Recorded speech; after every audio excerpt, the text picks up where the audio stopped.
Introduction.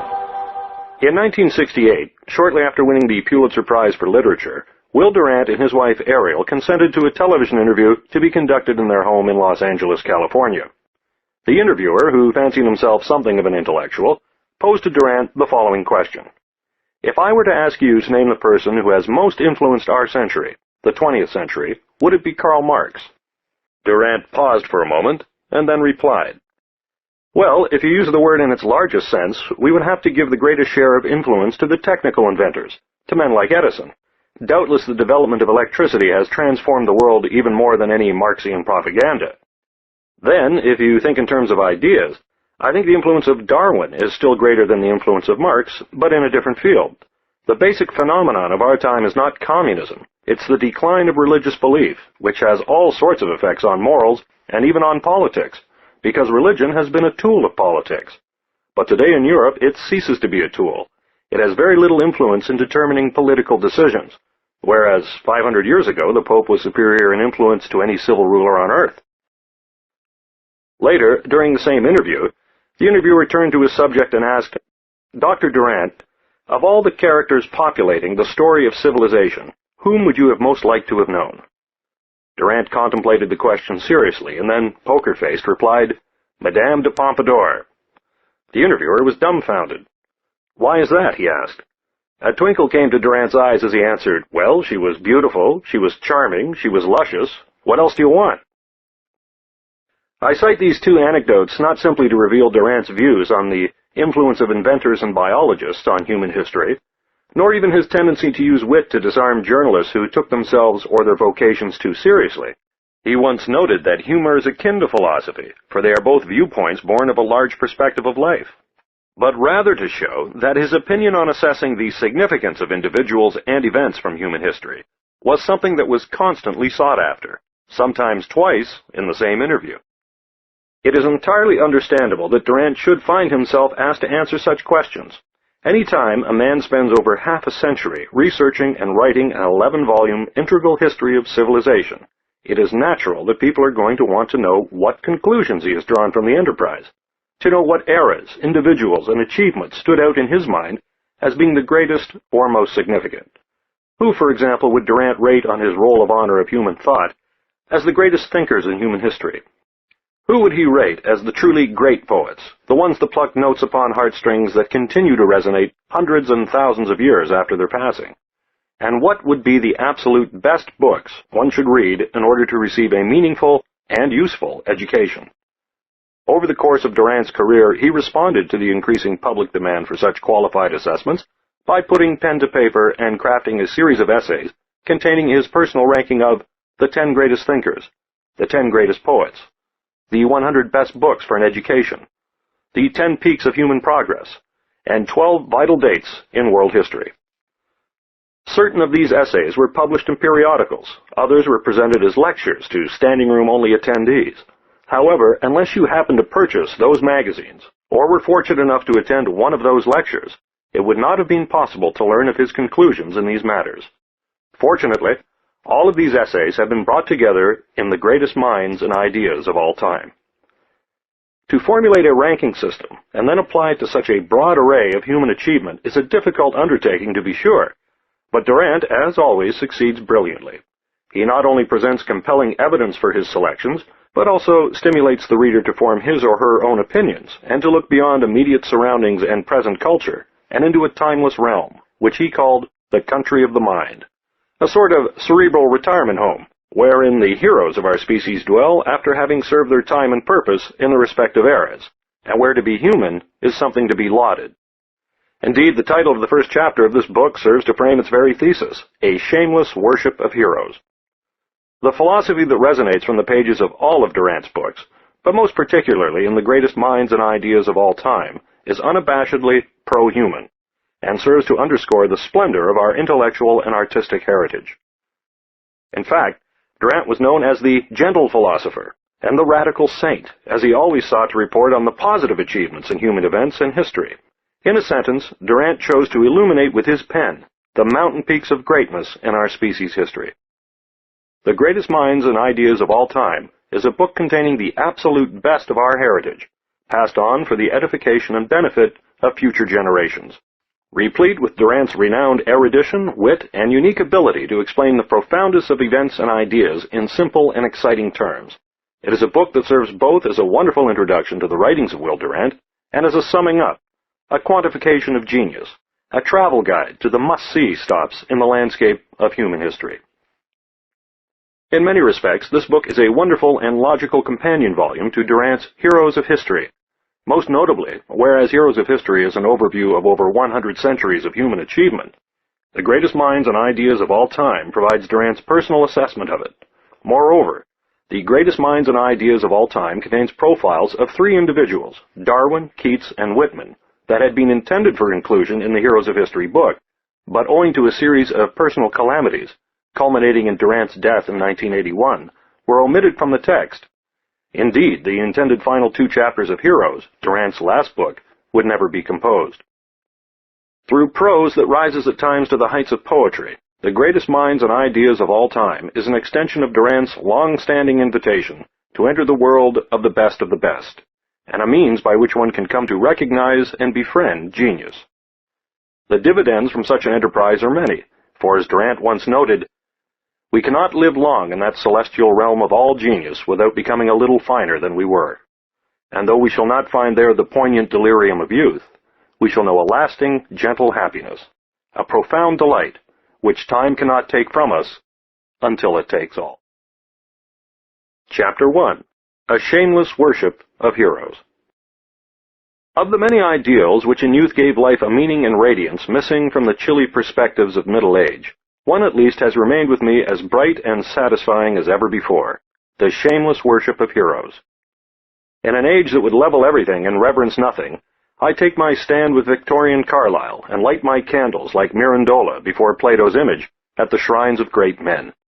I say shameless, for I know how unfashionable it is now to acknowledge in life or history any genius loftier than ourselves.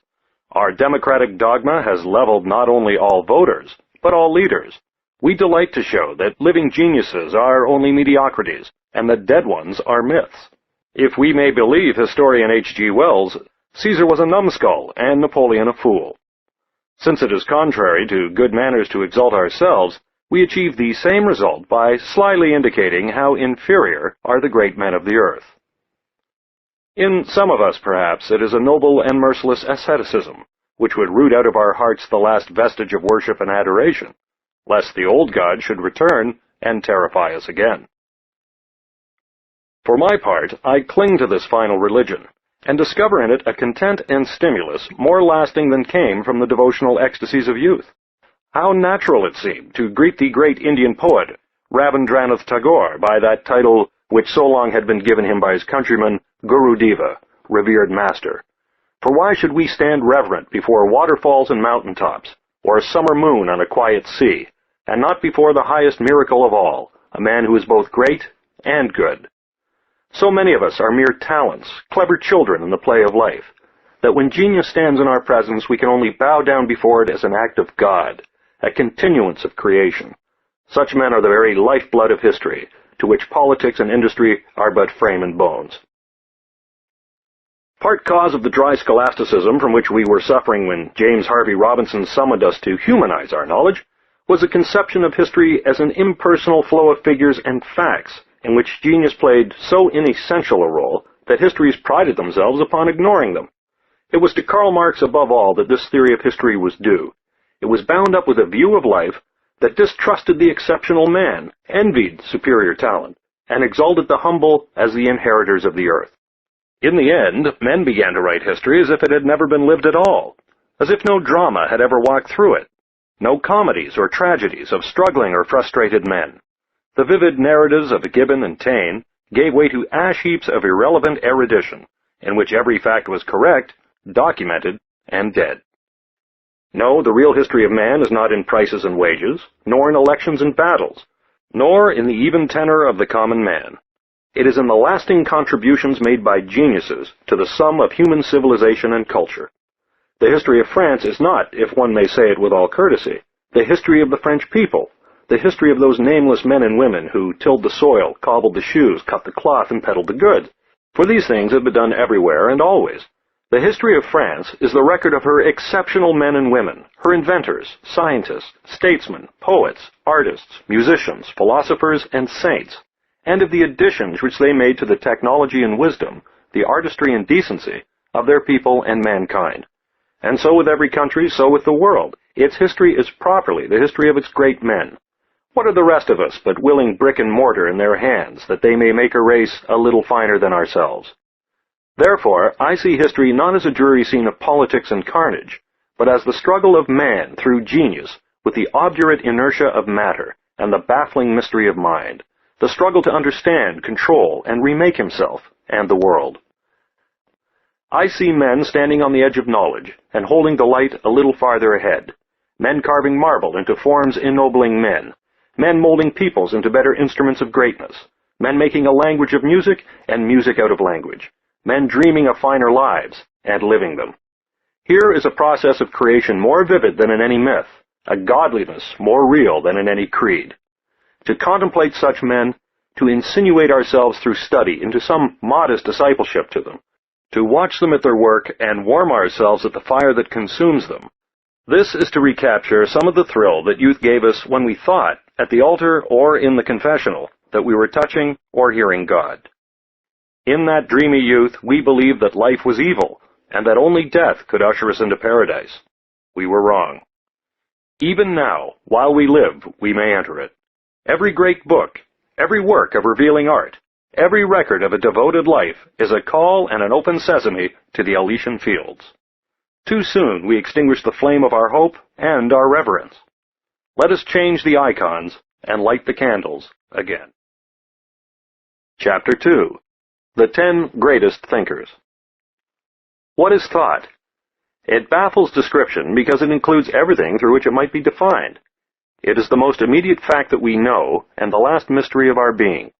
All other things come to us as its forms, and all human achievements find in it their source and their goal. Its appearance is the great turning point in the drama of evolution. When did the miracle begin? Perhaps when the great surges of ice came down relentlessly from the pole, chilling the air, destroying vegetation almost everywhere, eliminating countless species of helpless and unadaptable animals, and pushing a few survivors into a narrow tropical belt, where for generations they clung to the equator, waiting for the wrath of the north to melt. Probably it was in those critical days when all the old and wanted ways of life were nullified by the invading ice, and inherited or traditional patterns of behavior found no success in an environment where everything was altered, that animals with comparatively complete but inflexible instinctive equipment were weeded out because they could not change within to meet the change outside, while the animal we call man, dowered with a precarious plasticity, learned and rose to an unquestioned supremacy over all the species of the forest and the field. It was on some such life-and-death emergency as this, presumably, that human reasoning began. That same incompleteness and adaptability of native reactions which we see today in the infant, which makes it so inferior to a newborn animal but leaves it in recompense the possibility of learning, that same plasticity saved man and the higher mammals, while powerful organisms like the mammoth and the mastodon, that had prowled about hitherto supreme, succumbed to the icy change and became mere sport for paleontological curiosity. They shivered and passed away, while man, puny man, remained. Thought and invention began. The bewilderment of baffled instinct begot the first timid hypotheses, the first tentative putting together of 2 and 2, the first generalizations, the first painful studies of similarities of quality and regularities of sequence, the first adaptation of things learned to situations so novel that reactions instinctive and immediate broke down in utter failure. It was then that certain instincts of action evolved into modes of thought and instruments of intelligence. What had been watchful waiting or stalking a prey became attention. Fear and flight became caution and deliberation. Pugnacity and assault became curiosity and analysis. Manipulation became experiment. The animal stood up erect and became man, slave still to 1,000 circumstances, timidly brave before countless perils, but in his precarious way destined henceforth to be lord of the earth. The adventure of human reason. From that obscure age to our own place and time, the history of civilization has been the adventure of human reason. At every step on the stairway of progress, it was thought that lifted us, slowly and tentatively, to a larger power and a higher life. If ideas do not determine history, inventions do, and inventions are determined by ideas. Certainly it is desire, the restlessness of our insatiable wants, that agitates us into thinking. But however motivated or inspired, it is thought that finds a way. We need not settle, then, the ancient dispute between those hero worshippers like Carlyle and Nietzsche, who interpret history in terms of great men, and those hero scorners who, like Spencer and Marx, see only economic causes behind historical events. We may be sure that no pressure of economic circumstance would have ever sufficed to advance mankind if the illuminating spark of thought had not intervened. Perhaps Tard and James were right, and all history is a succession of inventions made by genius and turned into conventions by the people, a series of initiatives taken by adventurous leaders and spread among the masses of mankind by the waves of imitation. There is no doubt that at the beginning and summit of every age some heroic genius stands, the voice and index of his time, the inheritor and interpreter of the past, the guide and pioneer into the future. If we could find in each epoch of unfolding civilization the representative and dominating figure in its thought, we should have a living panorama of our history. But as we face the task of selecting these persons of the drama, about whom the play revolves, a dozen difficulties daunt us. What shall be our test of greatness? How, in the roster of human genius, shall we know whom to omit and whom to name? The criteria. Well, we shall be ruthless and dogmatic here, and though it break our hearts, we shall admit no hero to our list whose thought, however subtle or profound, has not had an enduring influence upon mankind. This must be our supreme test. We shall try to take account of the originality and scope, the veracity and depth of each thinker's thought, but what we must bear in mind above all is the extent and persistence of his influence upon the lives and minds of men. Only so can we control in some measure our personal prejudices and arrive at some moderate impartiality in our choice. And now, how shall we define a thinker? Presumably, the word will embrace philosophers and scientists. But only these? Shall we include men like Euripides, or Lucretius, or Dante, or Leonardo, or Shakespeare, or Goethe? No, we shall bow humbly to such great names and class them, despite the reach and fathom of their thought, as only secondarily thinkers, as artists first and above all. Shall we include such immensely influential leaders as Jesus, or Buddha, or Augustine, or Luther? No, these founders and renewers of religion would overlap our term.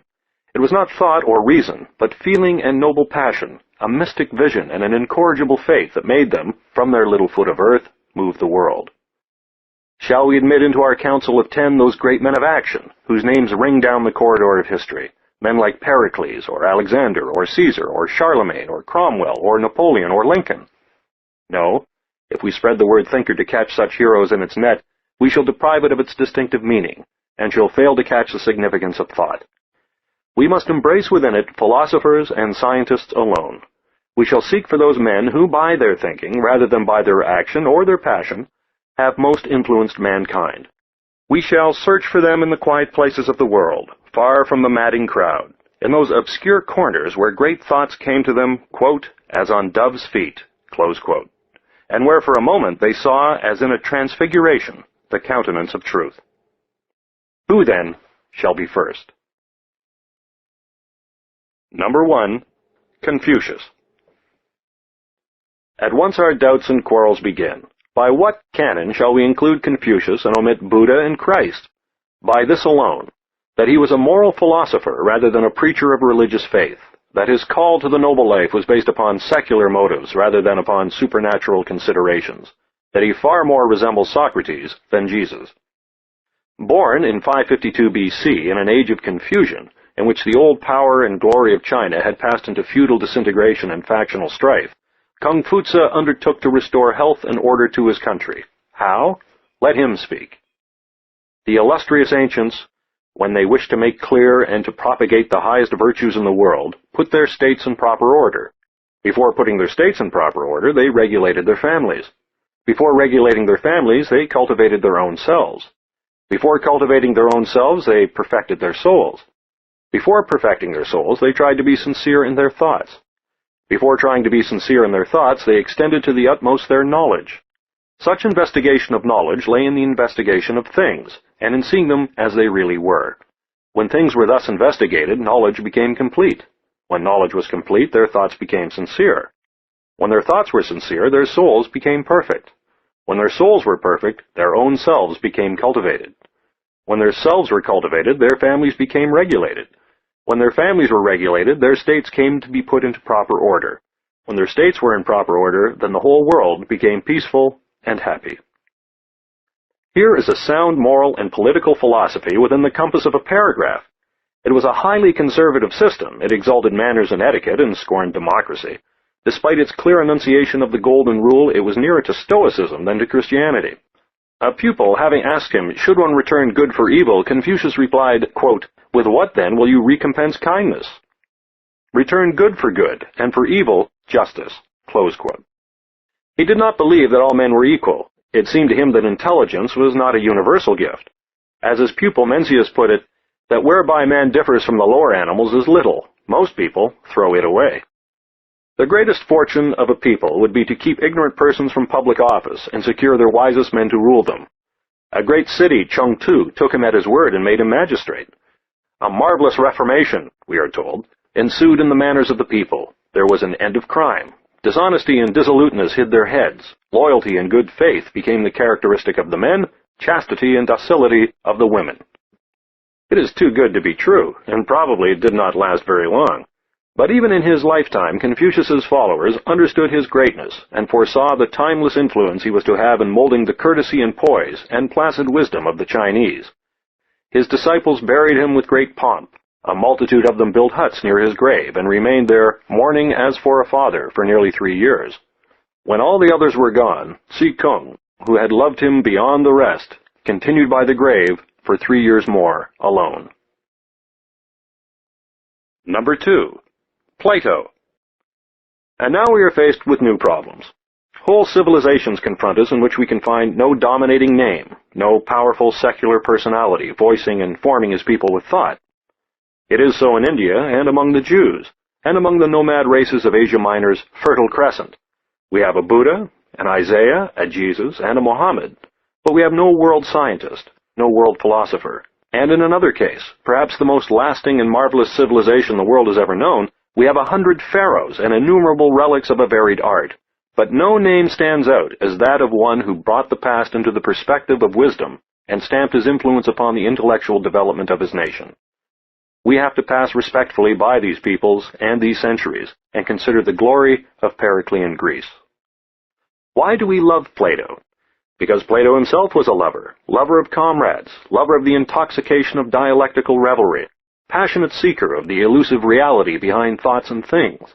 We love him for his unstinted energy, for the wild nomadic play of his fancy, for the joy which he found in life and all its unredeemed and adventurous complexity. We love him because he was alive every minute of his life and never ceased to grow. Such a man can be forgiven for whatever errors he has made. We love him because of his high passion for social reconstruction through intelligent control, because he retained throughout his 80 years that zeal for human improvement, which is for most of us the passing luxury of youth, because he conceived philosophy as an instrument not merely for the interpretation, but for the remolding of the world. We love him because he worshipped beauty as well as truth, and gave to ideas the living movement of drama, and clothed them in all the radiance of art. Here, in the Republic and the dialogues, is such a riotous play of the creative imagination as might have made a Shakespeare. Here is imagery squandered with lordly abandon. Here is humor such as one misses in our ponderous modern philosophers. Here is no system, but all systems. Here is one abounding fountainhead of European thought. Here is prose as strong and beautiful as the great temples where Greek joy disported itself in marble. Here literary prose is born, and born adult. Plato, then, must be our second name, but we shall have to defend him against a very reasonable challenge. What of old Socrates, almost the father and surely the greatest martyr of philosophy? It will seem ridiculous to omit him from a list which will include heroes not half so great as he. The reader must not be shocked to learn that Socrates is half a myth and only half a man. A learned Frenchman, M. Dupuy, in La Légende Socratique, has reduced the noble gadfly to the misty historical status of Achilles, Oedipus, Romulus, and Siegfried. No doubt when we are dead, some careful and conscientious scholar will prove that we never existed.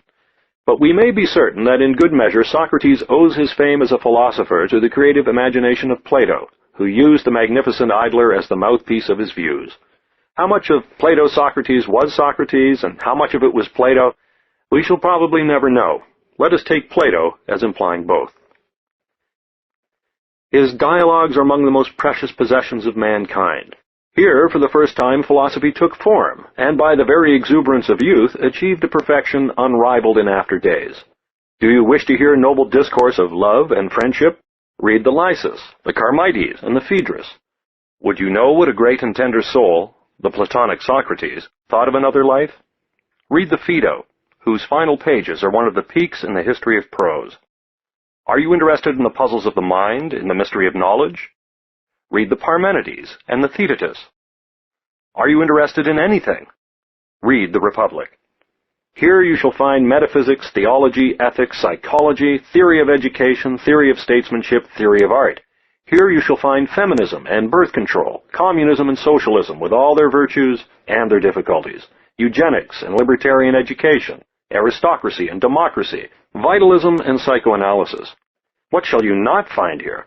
No wonder Emerson awarded to the Republic the words which the occasionally pious Omar had written of the Koran.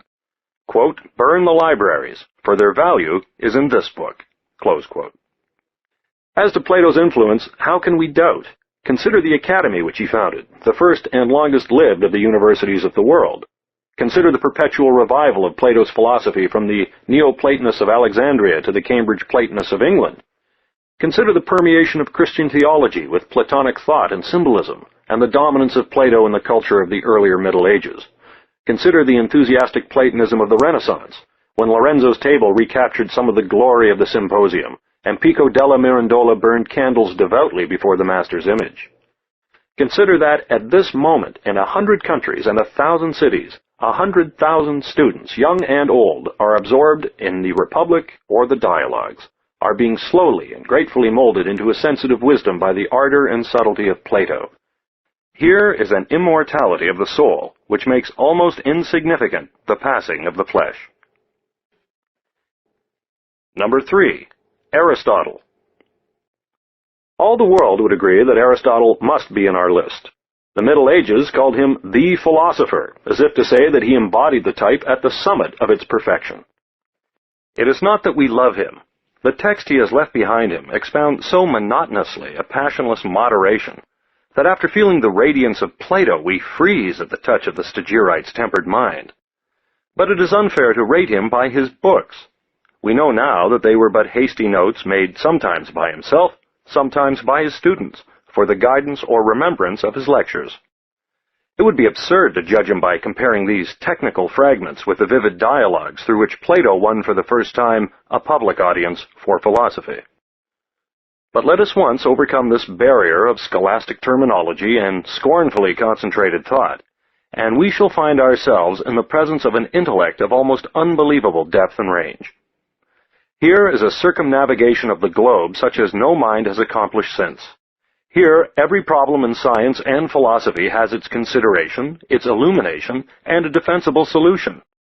Here knowledge is brought together as if through 1,000 spies, and coordinated into a united vision of the world. Here the phraseology of philosophy is born, and today it is hardly possible to think without using the mintage of Aristotle's brain. Here is wisdom, calm, temperate, and well-nigh complete, as of a limitless intelligence majestically overspreading life. Here are new sciences, founded with almost casual ease, as if these supreme creations of the human intellect were but the recreations of a philosopher. Here it is that biology appears, and embryology, and logic. Not that no man had ever thought of these matters before, but that none had controlled his thinking with patient observation, careful experiment, and systematic formulation of results. Barring astronomy and medicine, the history of science begins with the encyclopedic labors of the tireless Stagirite. Confucius alone has had as great an influence. Everybody knows how, at Alexandria and in Imperial Rome, the work of Aristotle became the foundation of advancing science. How in the 13th century his philosophical writings brought by the invading Moors to reawaken Europe played a fertilizing role in the development of scholastic philosophy. How the great summae of that virile age were only adaptations of the metaphysics and the organon. How Dante placed Aristotle first among all thinkers, quote, master of those who know, close quote. How Constantinople brought the last lost treasures of his thought to the eager students of the Renaissance, and how this quiet sovereignty of one man over a millennium of intellectual history came to an end only with the audacious irreverence of Occam and Ramus, the experimental science of Roger Bacon, and the innovating philosophy of Francis Bacon. We shall not find again in this tour of the world upon which we are engaged another name that so long inspired and enthralled the minds of men. Number 4. St. Thomas Aquinas. So, Greece flits by, and we come to Rome. Who are the great thinkers there? Lucretius, first and finest of all, yet, because his philosophy was not his own, but with modest candor was ascribed to Epicurus, and because his influence upon his own people and upon posterity was esoteric and sporadic, touching only the topmost minds, we shall have to let him stand outside our circle, consoled with his high place in the literature of the world. And as to Seneca and Epictetus and Aurelius, they too were echoes of the Greeks, adapters of Zeno's apathy to a dying Rome. The old civilization was disappearing as they wrote. The strength had gone from the sinews of its people. Free men were everywhere replaced with slaves, and the proud free cities of the past were humbled with vassalage and tribute.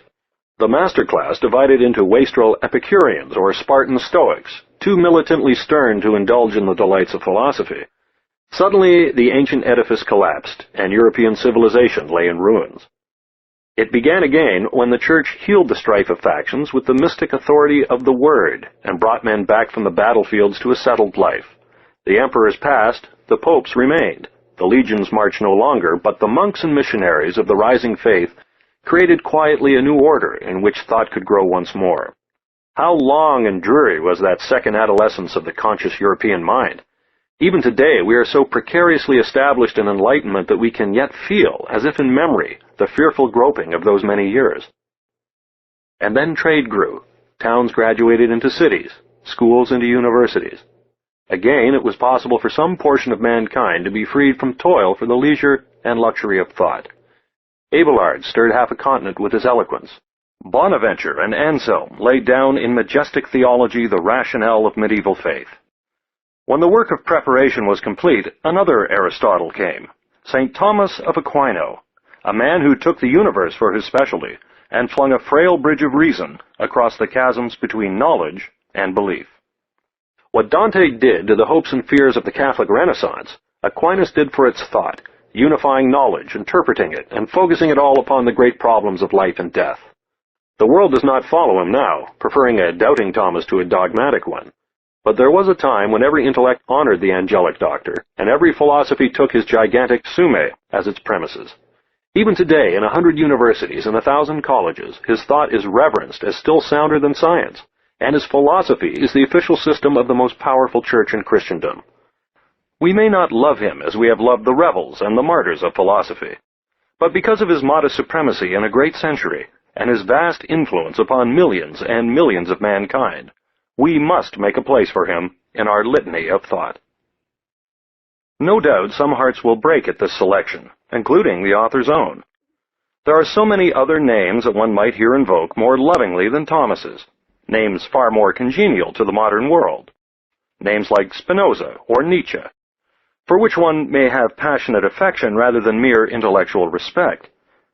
But if we prove unfaithful to the standards we have ourselves laid down, we may as well abandon our quest at once. Our list would then be an album of favorites, rather than a gallery of great minds. Number 5. Copernicus.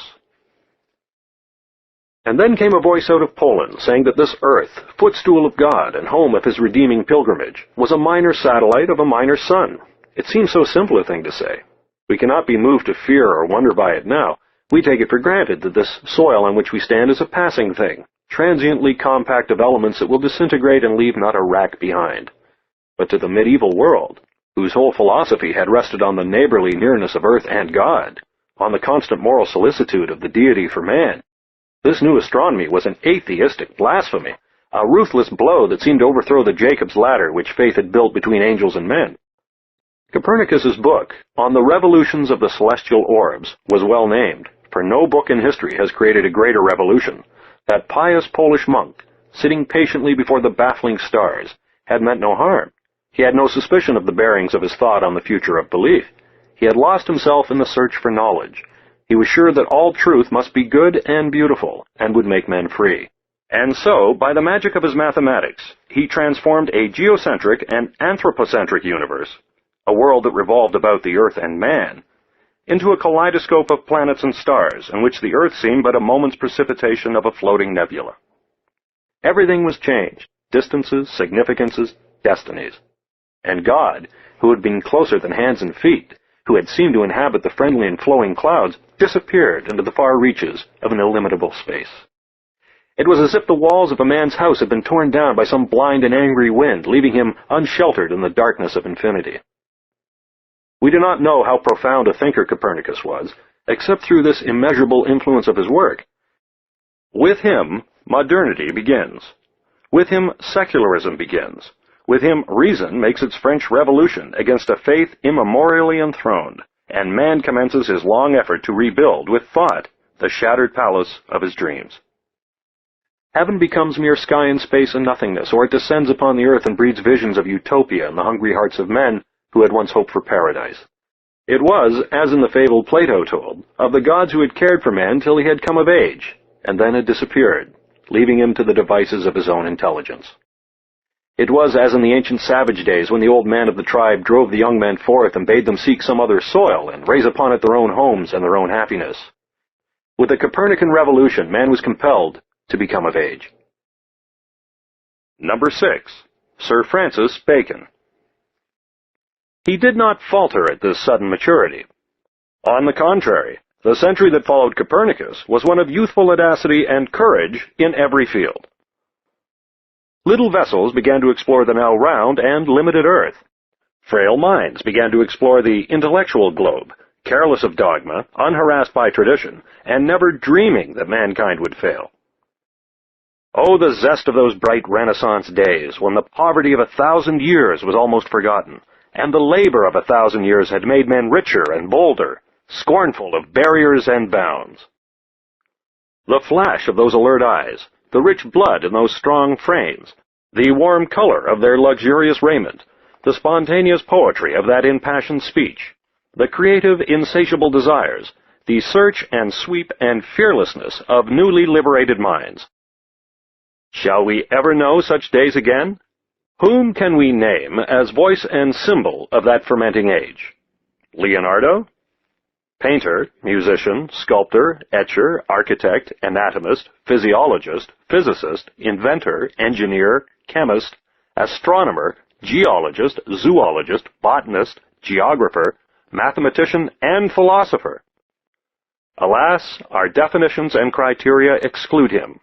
He was he not, an artist primarily, and only secondarily a philosopher or a scientist. It is by his Last Supper and his Mona Lisa that we remember him, and not by his theory of fossils, or his anticipation of Harvey, or his majestic vision of universal and everlasting law. Or shall it be Giordano Bruno, that forever seeking soul, unsatisfied with the finite, hungry for an immeasurable unity, impatient of division, sects, dogmas, and creeds, only less controllable than the winter's winds, only less fiery than Etna, and doomed by his own turbulent spirit to a martyr's death? No, it cannot be Bruno, for there was one greater than he, the man who rang the bell that called the wits together, who sent out a challenge to all the lovers and servants of truth everywhere to bind themselves together in the new order and ministry of science, who proclaimed the mission of thought as no vain scholastic dispute, no empty academic speculation, but the inductive inquiry into nature's laws, the resolute extension of the mastery of man over the conditions of his life, the man who mapped out as with royal authority the unconquered fields of research, pointed 100 sciences to their tasks, and foretold their unbelievable victories, who inspired the Royal Society of Great Britain and the great Encyclopedia of France, who turned men from knowledge as meditation to knowledge as remolding power, who despised worship and longed for control, who overthrew the Aristotelian logic of unobservant reason and turned the gaze of science to the self-revealing face of nature, who carried in his brave soul, beyond any other man of that spacious age, the full spirit and purpose of the modern mind. Of course, it was Francis Bacon. Number 7. Sir Isaac Newton. From that day to ours, the history of the European intellect has been predominantly the progress of the Baconian as against the medieval conception of the world. Predominantly, but not continuously, there are many great figures that stood aside from this main road. In Descartes, the new struggles in the arms of the old and never quite liberates itself. In the great unifying soul of Leibniz, the medieval tradition is still powerful enough to turn a mathematician into a precarious theologian. And in Immanuel Kant, the voice of ancestral faith speaks amid the skepticism of the Enlightenment. Strangely bridging these two streams of thought, the scientific and the religious, stands the figure of Spinoza, polisher of lenses and God-intoxicated man, silent devotee of lonely speculation, and formulator of the metaphysics of modern science, lover of mechanics and geometry, and martyr equally with Bruno to philosophy, dying only a slower and obscurer death. Every profound mind after him has felt his power. Every historian has attested the quiet depth of his wisdom. But we have bound ourselves to judge these heroes of the mind in objective terms of influence rather than by personal estimates of wisdom. And even a lover of Spinoza must confess that the healing touch of the, quote, gentle philosopher, close quote, has fallen upon the rare and loftier souls, rather than upon the masses or even the classes of mankind. He belongs to the islanded aristocracy of thought, and the world has not mounted to him yet. But of Sir Isaac Newton there can be no similar dispute. Quote, every schoolboy knows, close quote, the story of his absent-minded genius. How the great scientist, left for a moment to his own culinary wits, and told to boil an egg 3 minutes for his lunch, dropped his watch into the water and watched the egg while the timepiece boiled.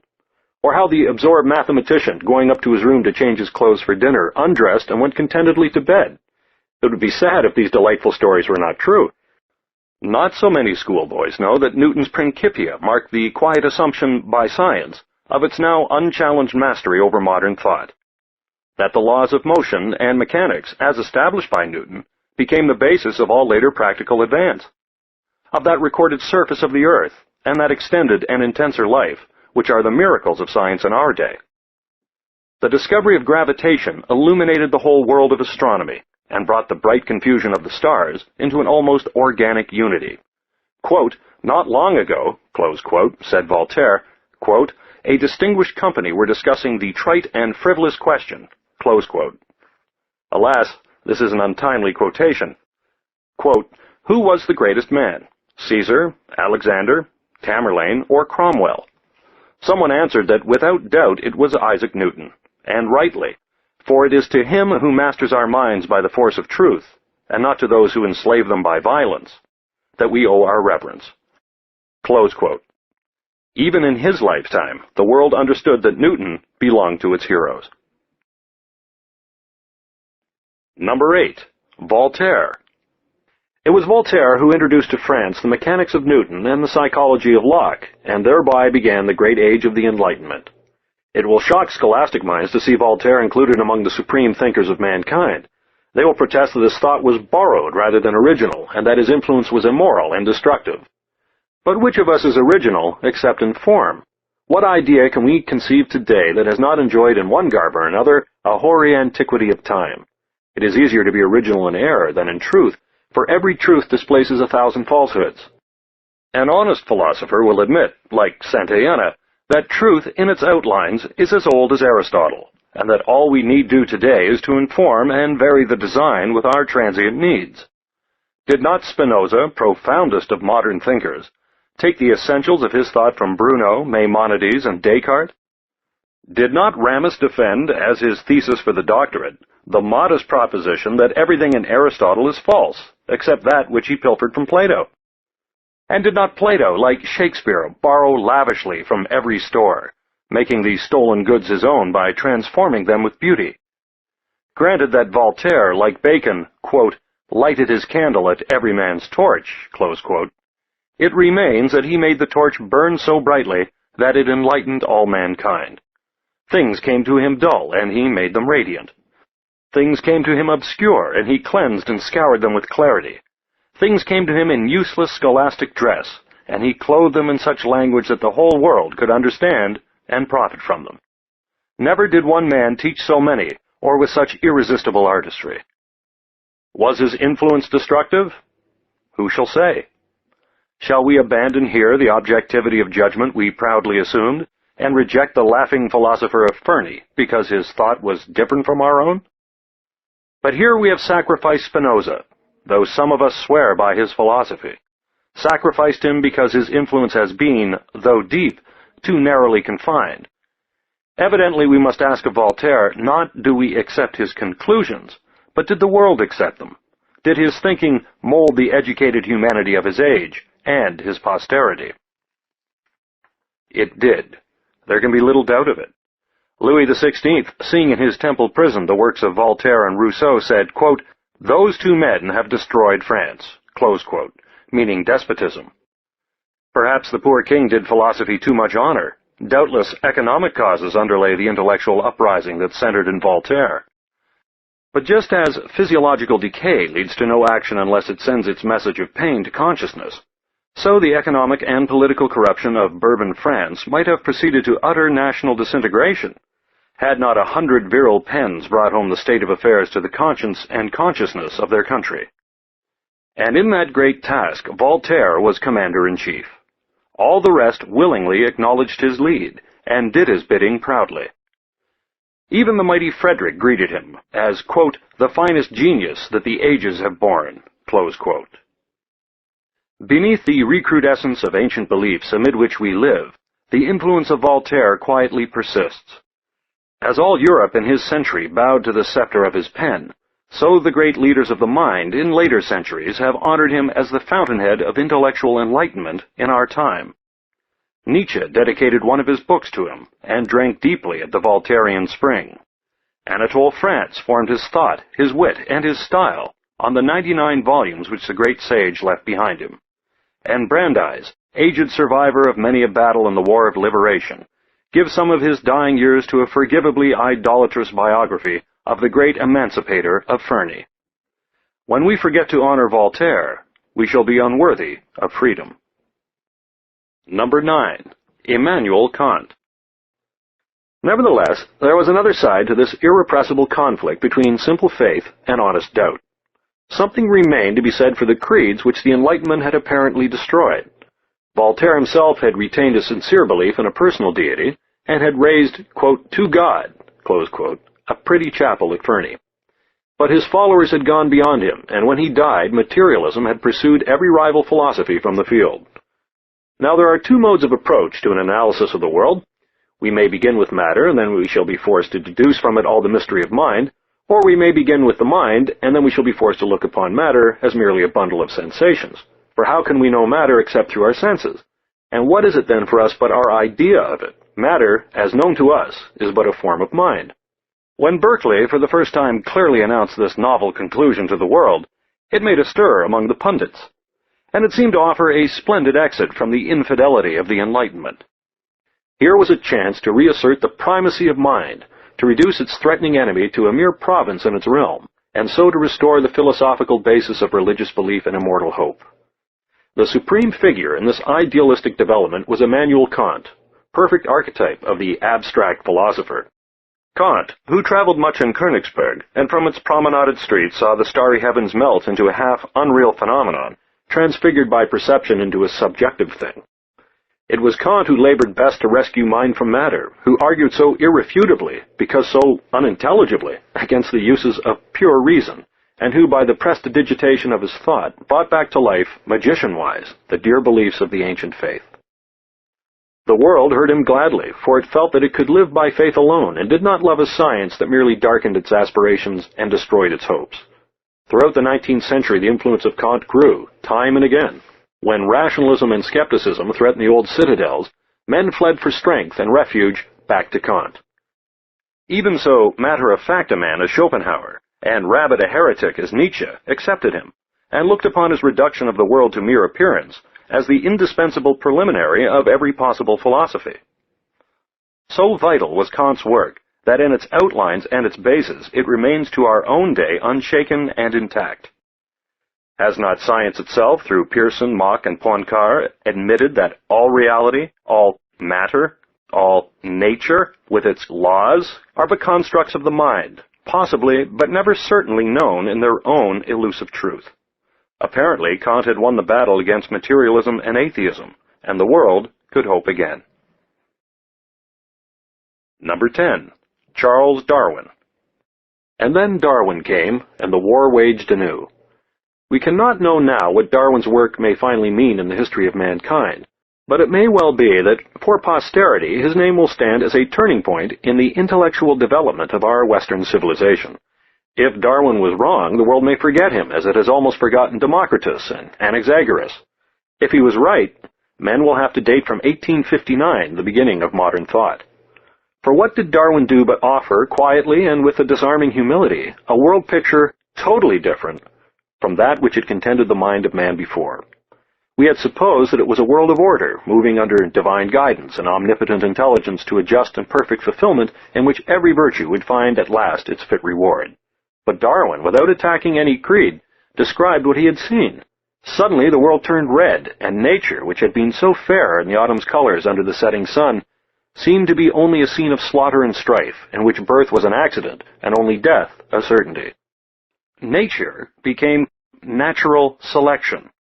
That is, a struggle for existence, and not for existence merely, but for mates and power, a ruthless elimination of the unfit, of the tenderer flowers, the gentler animals, and the kindlier men. The surface of the earth seethed with warring species and competing individuals. Every organism was the prey of some larger beast. Every life was lived at the expense of some other life. Great natural catastrophes came: ice ages, earthquakes, tornadoes, droughts, pestilences, famines, wars. Millions and millions of living things were weeded out, were quickly or slowly killed. Some species and some individuals survived for a little while. This was evolution. This was nature. This was reality. Copernicus had reduced the earth to a speck among melting clouds. Darwin reduced man to an animal fighting for his transitory mastery of the globe. Man was no longer the son of God. He was the son of strife, and his wars made the fiercest brutes ashamed of their amateur cruelty. The human race was no longer the favored creation of a benevolent deity. It was a species of ape, which the fortunes of variation and selection had raised to a precarious dignity, and which in its turn was destined to be surpassed and to disappear. Man was not immortal. He was condemned to death from the hour of his birth. Imagine the strain upon minds brought up in the tender philosophy of our youth, and forced to adapt themselves to the harsh and bloody picture of a Darwinian world. Is it any wonder that the old faith fought fiercely for its life? That for a generation, quote, the conflict between religion and science, close quote, was bitterer than at any time since Galileo retracted and Bruno burned at the stake? And do not the victors, exhausted by the contest, sit sadly today amid the ruins, secretly mourning their triumph, secretly yearning for the old world which their victory has destroyed? Apologies. Well, there are our 10. Shall we see them in one glance? Number 1, Confucius. Number 2, Plato. Number 3, Aristotle. Number 4, St. Thomas Aquinas. Number 5, Copernicus. Number 6, Sir Francis Bacon. Number 7, Sir Isaac Newton. Number 8, Voltaire. Number 9, Immanuel Kant. Number 10, Charles Darwin. Those whom we have omitted would make as fair a list: Democritus, Epicurus, Marcus Aurelius, Abelard, Galileo, Spinoza, Leibniz, Schopenhauer, Spencer, Nietzsche. And consider the vast movements of thought which we have ignored. Feminism, for example, with its great leaders from Mary Wollstonecraft to Susan Anthony, and socialism, with its roster of hopeful theorists from Diogenes and Zeno to Lassalle and Marx. It must be so. No list could exhaust the treasure of man's heritage, or equal its infinite variety. And it is well. Let us have many lists, and many heroes. We cannot honor them too much, or commemorate them excessively. Here, perhaps, is the true litany of saints. These are the names that should adorn our calendars, with those that gave new beauty to the world, or counseled it to a gentler humanity. Chapter 3. The 10 Greatest Poets. I dare not go on till I face the question that every logician will have asked before our quest began. What is your test of greatness in a poet? It is a sorry dilemma. For if I select some objective test, proudly independent of my personal likings and tastes, we shall lose the zest of adventure and surprise that might come from a gay surrender to individual preference. And the only objective test is fame or influence. But this criterion, which seems so plausible in choosing the greatest thinkers, breaks down in the presence of poets. Who could think of rating contemporary poets according to influence or repute? Who would name the kindly and melodious Longfellow as our greatest weaver of songs merely because greater numbers listen to him gladly than will accept the jaunty heresies and experiments of Whitman? No, let me not pretend to do more here than to reveal my prejudices, to record the men who, beyond all others, have brought me that strange mixture of music, emotion, imagery, and thought, which is poetry. Number 1. Homer. Many years ago, in Russia, I saw the origin of poetry. We had resolved to study the Russians in their homes and their natural environment, and we had settled down for a week on peasant fare and peasant boards in the izba of our guide's family in Chernigov. On the first night of our stay, the villagers looked at us with suspicion. Some timid souls announced that we had come to steal their children. But on the second night, they gathered outside our hut for an open-air frolic of music and dancing, and as we sat on benches or the uncut grass, an old man, bearded and blind, sitting against a wall, chanted to the accompaniment of his balalaika the ancient legends of his race. It was a plaintive narrative, always ending on a minor tone that invited the leisurely continuance of the tale, like some great revolving wheel whose impetus of motion repeatedly suffices to give it another turn. And as I listened, I thought I saw Homer singing to the Greeks the fall of Troy. In this simple and musical way, with rhythm aiding memory, man transmitted and ornamented his history before writing came. In the days of the gods, history was sublime enough for poetry. The story of human love and war, refulgent with heavenly interest from the participation of deities, lifted the accumulative narratives of many traveling bards into the epics that we know as the Iliad and the Odyssey. Homer was probably one of the singers who chanted these commemorative songs. We give his name to all the poets who compose these tales, because we are at ease with unity and dislike the fragmentariness of truth. Every nation's literature begins with such epics, Vedas or sagas, Ramayanas, Mahabharatas, Nibelungenlieds, Beowulfs, or Chansons de Roland. They are as natural to a nation's childhood as to an individual's. They take the place of those patriotic histories in which one's country is always right, wins every battle, and is especially beloved of God. It seems unimportant and irrelevant that the tale as Homer tells it is not true, that his men and women, and even some of his deities, are apparently the creatures of his lordly imagination. It is so well invented and so vivaciously recounted that if the facts were different, so much the worse for the facts. Beauty has its rights as well as truth, and the Iliad is more important than the Trojan War. Granted that Helen was but a name or an inspiring diplomatic phrase, and that the real objective of the warring Greeks was not a lovely rake but a strategic port. Nevertheless, 7 Troys lie buried in the earth, while Helen is an immortal synonym of loveliness, potent still to launch 100,000 books upon that greatest of all oceans, ink. Nor does it matter that these ancient epics are not complex in art or thought. They were addressed to the ear, not to the mind, and to the people, not to subtle lords. They had to be understood as soon as heard, and they had to be carried onward with vigorous action. Today, we lead intricate and often introverted lives, in which action, as the Greeks knew it, is a rare exception, found chiefly in the press and gathered from afar. Man is now an animal that stops and thinks. Therefore, our literature is an analysis of motives and thought. It is in mental conflict that we find the profoundest wars and the darkest tragedies. But in Homer's day, life was action, and Homer was action's prophet. His verse and style are almost dictated by action. Through his turbulent hexameters, the story runs like some broad and powerful stream, so that, when at last we have learned the genealogy of the heroes and the gods, we are caught and held by the poem as by some swift Niagara. And yet, in the midst of the battles, comes such quiet poetry as this, fair even in our lame rendition. Thus made harangue to them Hector, and roaring the Trojans applauded. Then from the yoke loosed their war steeds sweating, and each by his chariot tethered his horses with thongs. And then they brought from the city, hastily, oxen and goodly sheep, and wine honey-hearted. Firewood they gathered withal, and then from the plain to the heavens, rose on the winds the sweet savour, and these by the highways of battle, hopeful sat through the night, and many their watchfires burning. Even as when in the sky the stars shine out round the night orb, wondrous to see, and the winds are laid, and the peaks and the headlands tower to the view, and the glades come out, and the glorious heaven stretches itself to its widest, and sparkle the stars multitudinous, gladdening the heart of the toil-wearied shepherd. Even as countless, twixt the black ships and the river Xanthus, glittered the watchfires, built by the horse-taming Trojans at Ilium. Meanwhile the war-wearied horses, champing spelt and white barley, close by their chariots, waited the coming of gold-throned dawn. Number 2. David. I name the psalmist next. Who he was we do not know, except that he was not David.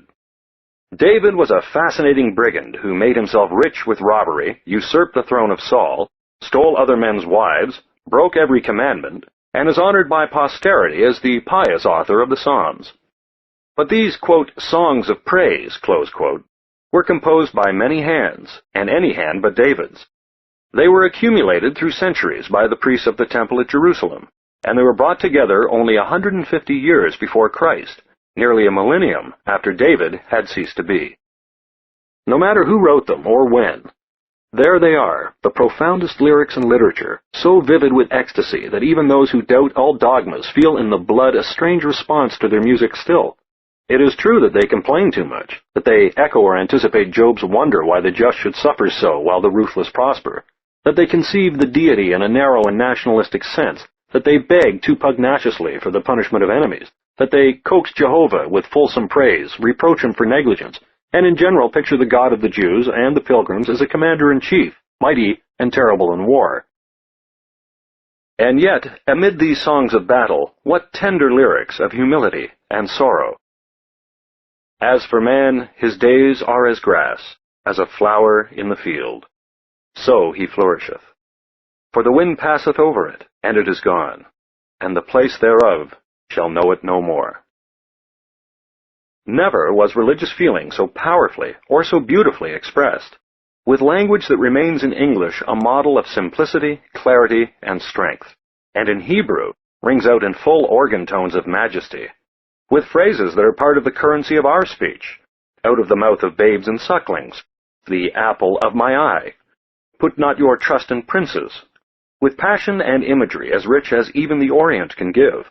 The rising sun is as a bridegroom coming out of his chamber, and rejoiceth as a strong man to run a race. These are the finest songs ever written, and immeasurably the most influential. For 2,000 years men have been moved by them as never even by songs of love.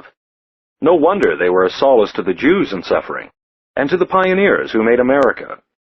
How, like a mother's lullaby, full of assurance and repose, is the most famous psalm of all. The Lord is my shepherd, I shall not want. He maketh me to lie down in green pastures. He leadeth me beside the still waters. He restoreth my soul. He leadeth me in the paths of righteousness for his name's sake. Yea, though I walk through the valley of the shadow of death, I will fear no evil, for thou art with me. Thy rod and thy staff, they shall comfort me. Thou preparest a table before me in the presence of mine enemies. Thou anointest my head with oil, my cup runneth over. Surely goodness and mercy shall follow me all the days of my life, and I will dwell in the house of the Lord forever. Number 3.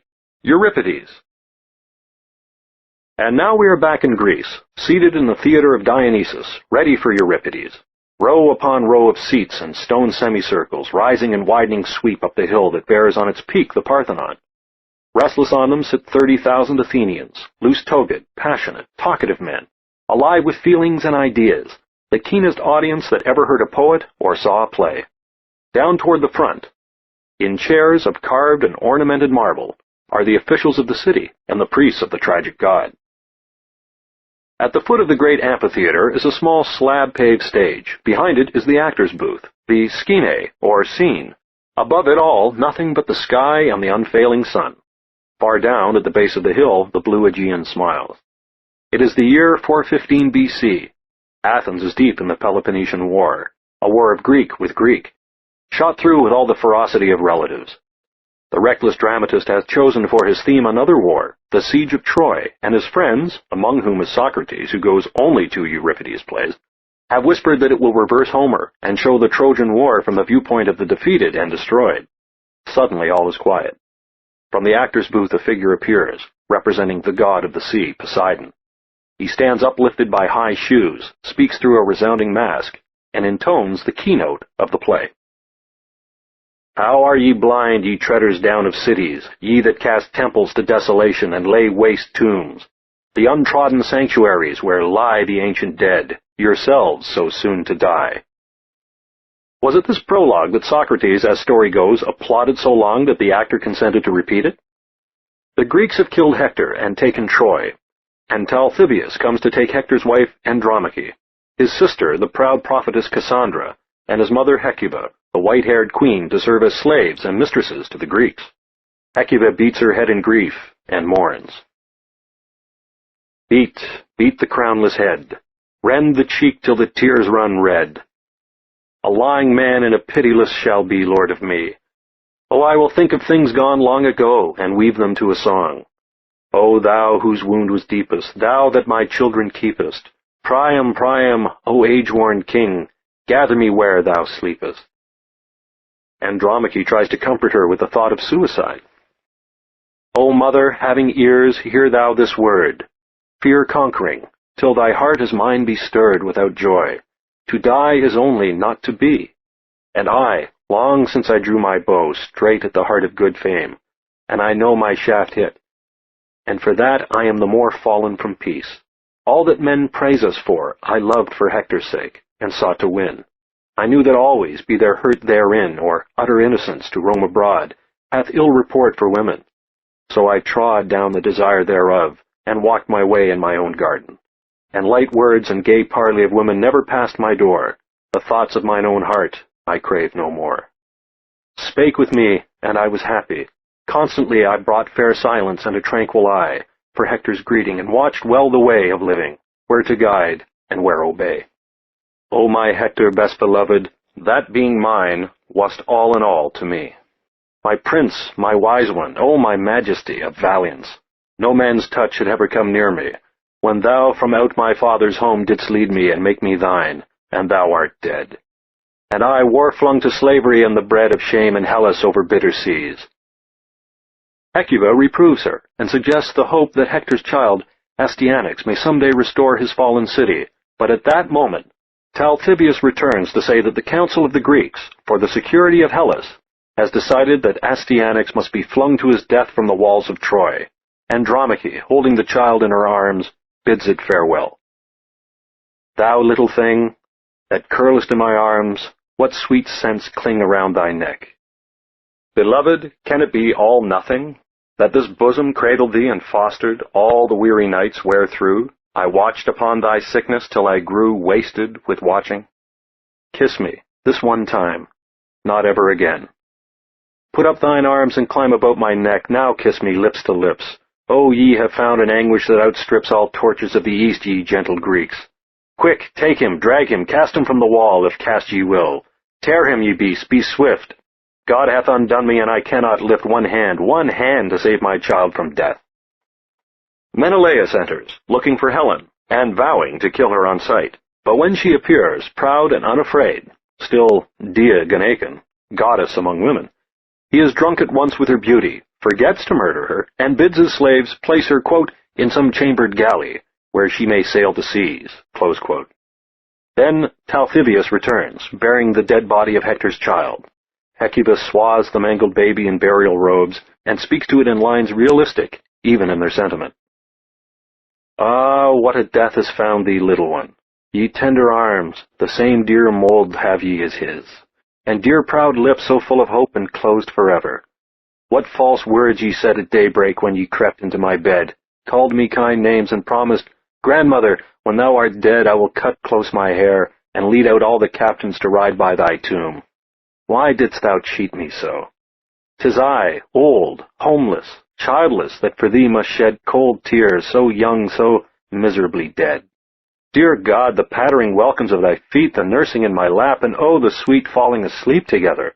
all is gone. How should a poet carve the funeral stone to tell thy story true? There lieth here a babe whom the Greeks feared, and then their fear slew him. Aye, Greece will bless the tale it tells. Oh, vain is man, who glorieth in his joy and hath no fears, while to and fro the chances of the years dance like an idiot in the wind. She wraps the child in the burial garments. Glory of Phrygian raiment, which my thought kept for thy bridal day with some far-sought queen of the East, folds thee forevermore. And over the scene of desolation, the tones of the chorus float in melancholy song. Beat, beat thine head, beat with the wailing chime of hands lifted in time. Beat and bleed for the dead, woe is me for the dead. Here is all the power of Shakespeare, without his range and subtlety, but with a social passion that moves us as nothing in all modern drama can, except the dying lyric. This is a man strong enough to speak out, brave enough, in the very fever of war, to show its futile bestiality, brave enough to show the Greeks to the Greeks as barbarians in victory, and their enemies as heroes in defeat. Quote, Euripides the human, close quote, denouncer of slavery, critic and understanding defender of women, doubter of all certainties and lover of all men. No wonder the youth of Greece declaimed his lines on the street, and captive Athenians won their freedom by reciting his plays from memory. Quote, if I were certain that the dead have consciousness, close quote, said the dramatist Philemon, quote, I would hang myself to see Euripides, close quote. He had not the classic calm and objectivity of Sophocles, nor the stern sublimity of Aeschylus. He bore the same relation to these as the emotional Dostoevsky to the impeccable Turgenev and the titanic Tolstoy. But it is in Dostoevsky that we find our secret hearts revealed, and our secret longing understood. And it is in Euripides that Greek drama, tired of Olympus, came down to earth and dealt revealingly with the affairs of men. Quote, have all the nations of the world since his time, close quote, asked Goethe, quote, produced one dramatist worthy to hand him his slippers? Close quote. Just one. Number 4. Lucretius. 4 centuries pass. We are in an old Italian villa built by a rich nonentity named Memmius, far from the noise of Rome. Back of the house is a quiet court, walled in from the world and shaded against the burning sun. Here is a pretty picture. 2 lads sitting on a marble bench beside the pool, and between them their teacher, all animation and affection, reading to them some majestic and sonorous poem. Let us recline on the lawn and listen, for this is Lucretius, the greatest poet as well as the greatest philosopher of Rome. And what he reads is, says Professor Shotwell, quote, the most marvelous performance in all antique literature, close quote. The De Rerum Natura, a poetical essay on the nature of things. He is reciting an apostrophe to love as the source of all life and all creation. Thou, O Venus, art sole mistress of the nature of things, and without thee nothing rises up into the divine realms of life, nothing grows to be lovely or glad. Through all the mountains and the seas and the rushing rivers and the leafy nests of the birds and the plains of the bending grass, thou strikest all breasts with fond love, and drivest each after its kind to continue its race through hot desire. For so soon as the spring shines upon the day, the wild herd bound over the happy pastures, and swim the rapid stream, each imprisoned by thy charms, and following thee with desire. He is a strange man, this Lucretius, obviously nervous and unstable. Story has it that a love philtre has poisoned him and left him subject to fits of melancholy and insanity. He is all sensitivity, all pride, wounded by every prick of circumstance, a man born for peace and forced to live in the midst of Caesar's alarms, a man with the makeup of a mystic and a saint, hardening himself into a materialist and a skeptic, a lonely soul driven into solitude by his shyness, and yet pining for companionship and affection. He is a dark pessimist, who sees everywhere 2 self-canceling movements, growth and decay, reproduction and destruction, Venus and Mars, life and death. All forms begin and have their end. Only atoms, space, and law remain. Birth is a prelude to corruption, and even this massive universe will thaw and flow back into formlessness. No single thing abides, but all things flow. Fragment to fragment cling. The things thus grow, until we know and name them. By degrees they melt, and are no more the things we know. Globe from the atoms falling slow or swift, I see the sun, I see the systems lift. Their forms, and even the systems in their sun, shall go back slowly to the eternal drift. Thou too, O earth, thine empires, lands, and seas, least with thy stars of all the galaxies. Globe from the drift like these thou too shalt go. Thou art going, hour by hour, like these. Nothing abides, thy seas in delicate haze go off. Those moon sands forsake their place, and where they are shall other seas in turn mow with their scythes of whiteness other bays. It is a sad philosophy, hardly calculated to give men courage in the face of fate. No wonder story tells how Lucretius killed himself, 55 BC, at the age of 41. What ennobles this verse for us is the sincerity of the poet and the rugged power of the poetry. The Latin of his lines is rude yet. A generation must pass before the language of the Romans will be polished into rhythm and refinement by Cicero's vain and Virgil's careful pen. But the liquid fluency of the great orator and the feminine grace of Augustus's favorite yield to these masculine hexameters, these picturesque unwanted adjectives, these stately verbs and resounding substantives. As we listen, we are transported into the garden of Epicurus and hear the distant laughter of Democritus, who knew what Lucretius did not know, that gaiety is wiser than wisdom. Number 5. Li Po. One day, at the height of his reign, the Chinese Emperor Ming Wang received ambassadors from Korea, who brought to him important messages in a dialect which none of his ministers could understand. "What?" exclaimed the emperor. Quote, "Among so many magistrates, so many scholars and warriors, cannot there be found a single one who knows enough to relieve us of vexation in this affair? If in 3 days no one is able to decipher this letter, every one of your appointments shall be suspended." Close quote. For a day the ministers consulted and fretted, fearing for their offices and their heads.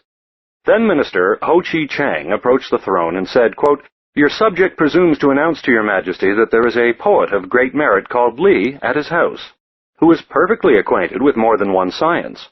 Command him to read this letter, for there is nothing of which he is not capable." Close quote.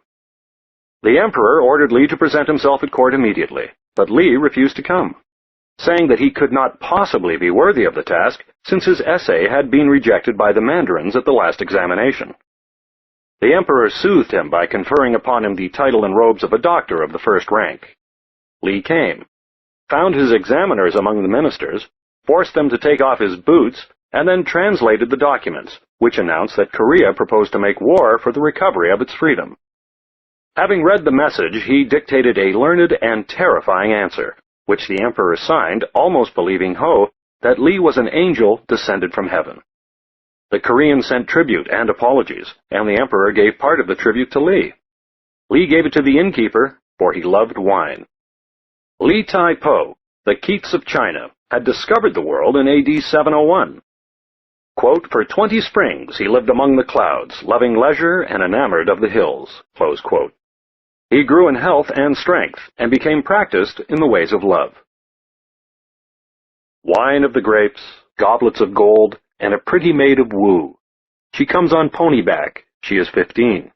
Blue-painted eyebrows, shoes of pink brocade, inarticulate speech, but she sings bewitchingly well. So feasting at the table, inlaid with tortoiseshell, she gets drunk in my lap. Ah, child, what caresses behind lily-embroidered curtains. And then the aftermath. "Fair one, when you were here I filled the house with flowers. Fair one, now you are gone, only an empty couch is left. On the couch the embroidered quilt is rolled up. I cannot sleep. It is 3 years since you went. The perfume you left behind haunts me still. The perfume strays about me forever. But where are you, beloved? I sigh, the yellow leaves fall from the branch. I weep, the dew twinkles white on the green mosses." He married, but made so little gold that his wife abandoned him, taking the children with her. Li Po consoled himself with the grape and traveled from city to city, earning crumbs of bread with sheaves of song. Hearing praise of the wine in Naoqing, he made at once for that city, over 300 miles of Chinese, that is, impassable, roads. Everybody loved him, for he spoke with the same pride and friendliness to both paupers and kings. At the capital the emperor befriended him, but could not command him. Says his fellow poet Tu Fu, "As for Li Po, give him a jugful, he will write 100 poems. He dozes in a wine shop on a city street of Chang'an, and though his sovereign calls, he will not board the imperial barge. Please, your majesty, says he, I am a god of wine." He accepted the philosophy of Lu Ling, who desired to be followed always by 2 servants, one with inexhaustible wine, the other with a spade to bury him wherever he might fall. For, said Lu, quote, "The affairs of this world are no more than duckweed in the river." Close quote. So they soon seemed to Li, for when Ming Wang lost his throne for love, the poet lost a patron, and fled from Chang'an to wander again over the countryside. "Why do I live among the green mountains? I laugh and answer not. My soul is serene. It dwells in another heaven and earth belonging to no man. The peach trees are in flower, and the water flows on." His last years were bitter, for he had never stopped to make money, and in the chaos of revolution and war he found no king to keep from that starvation, which is the natural reward of poetry. In the end, after imprisonment, condemnation to death, pardon, and every experiment in suffering, he found his way to his childhood home, only to die 3 years afterward.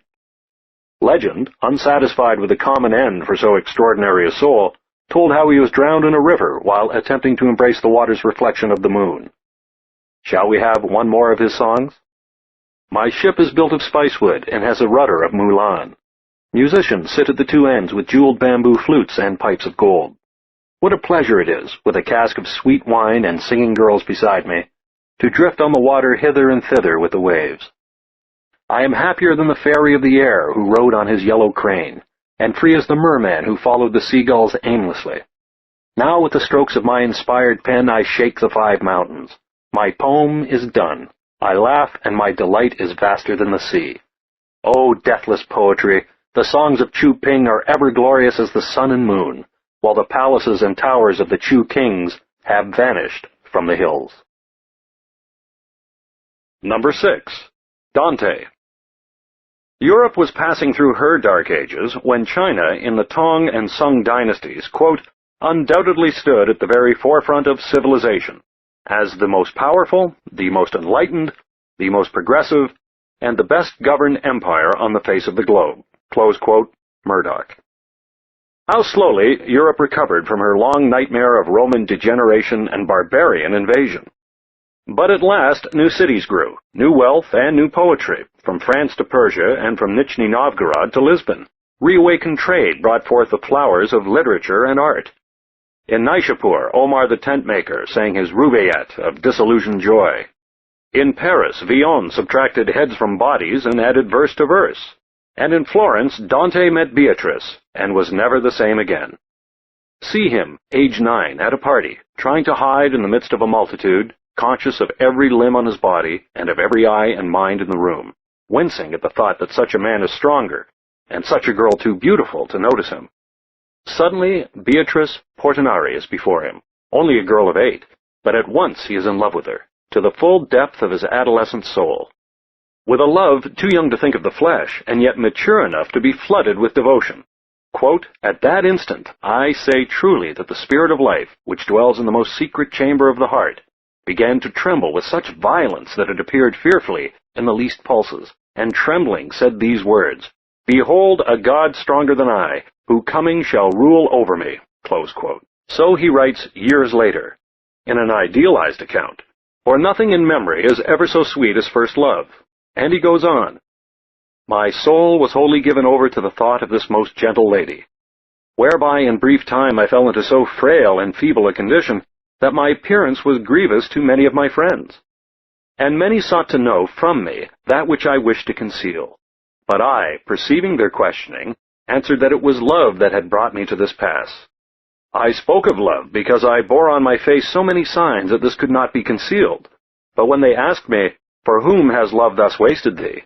I, smiling, looked at them and said nothing." But Beatrice married another, and died at 24, so that it was possible for Dante to love her to the end.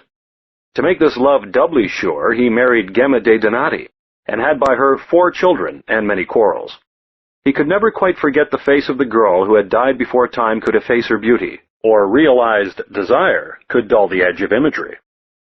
He plunged into politics, was defeated and exiled, and all his goods were confiscated by the state.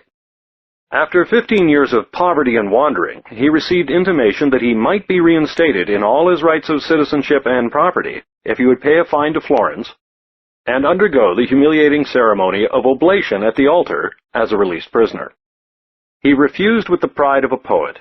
Thereupon the gentle Florentines, being Christians to a man, decreed that wherever caught he should be burned alive. He was not caught, but spiritually he was burned alive. He could describe hell later because he went through every realm of it on earth, and if he painted paradise less vividly, it was for lack of personal experience. He passed from city to city, hunted and friendless, time and again near to starvation. Perhaps the poem which he now began to write saved him from madness and suicide. Nothing so cleanses the dross out of a man as the creation of beauty or the pursuit of truth, and if the two are merged in one with him, as they were with Dante, he must be purified. This bitter world was unbearable except, as Nietzsche would phrase it, to the eye that considered it a dramatic and aesthetic spectacle. To look at it as a scene to be pictured would take some of its sting away. So Dante resolved to write. He would tell, in terrible allegory, how he had gone through hell, how he had been made clean by the purgatory of suffering, and how he had won a heaven of happiness at last, under the guidance of wisdom and love.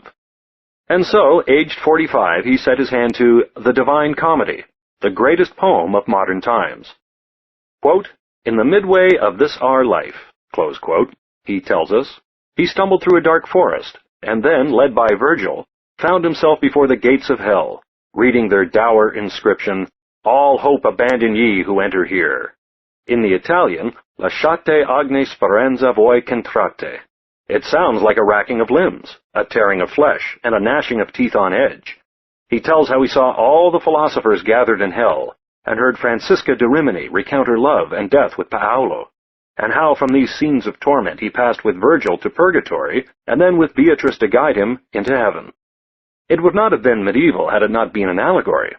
Our human life is always a hell, says the poet, until wisdom, Virgil, purges us of evil desire, and love, Beatrice, lifts us to happiness and peace. Dante himself never knew such peace, but remained to the end in exile, dark of countenance and soul, as Giotto painted him. People remarked that he was never known to smile, and they spoke of him in awe as the man who had returned from hell. Broken and worn, and prematurely old, he died at Ravenna in 1321, only 56 years of age. 75 years later, Florence begged for the ashes of him, whom, alive, she would have burned at the stake, but Ravenna refused. His tomb still stands as one of the great monuments of that half-Byzantine city. There, 500 years after Dante, another exile, Byron, knelt and understood. Number 7. William Shakespeare. Dante, said Voltaire, was a madman, and his work is a monstrosity. He has many commentators and therefore cannot be understood. His reputation will go on increasing, for no one ever reads him. And he writes, Shakespeare, who flourished in the time of Lope de Vega, is a barbarian, who composed monstrous farces called tragedies. The English of the 18th century agreed with the Frenchman. Shakespeare, said Lord Shaftesbury, is a coarse and savage mind. In 1707, one Nahum Tate wrote a drama called Othello, saying that he had borrowed the idea of the play from a nameless author. Alexander Pope, being asked why Shakespeare had written such plays, answered, "One must eat." Such is fame. A man should never read his reviewers, or be too curious about the verdict of posterity. All the world knows Will Shakespeare's story, how he married in haste and repented without leisure, how he fled to London, became an actor, revamped old plays with his own light and fire, and did the town with Wild Kit Marlowe, believing that, quote, all things are with more spirit chased than enjoyed, close quote. How he fenced with wit against Chapman and Rare Ben Jonson at the Mermaid Tavern, how he declared war against the rising Puritans and challenged them merrily, quote, dost thou think because thou art virtuous there shall be no more cakes and ale, close quote. How he read Plutarch, Froissart, and Holinshead and learned history, how he read Montaigne and learned philosophy, how at last through learning, suffering, and failure, he became William the Conqueror to all the dramatists of his time, and has ruled the English-speaking world ever since. His rich and riotous energy was the source of his genius and his faults. It brought him the depth and passion of his plays, and it brought him twins and an early death.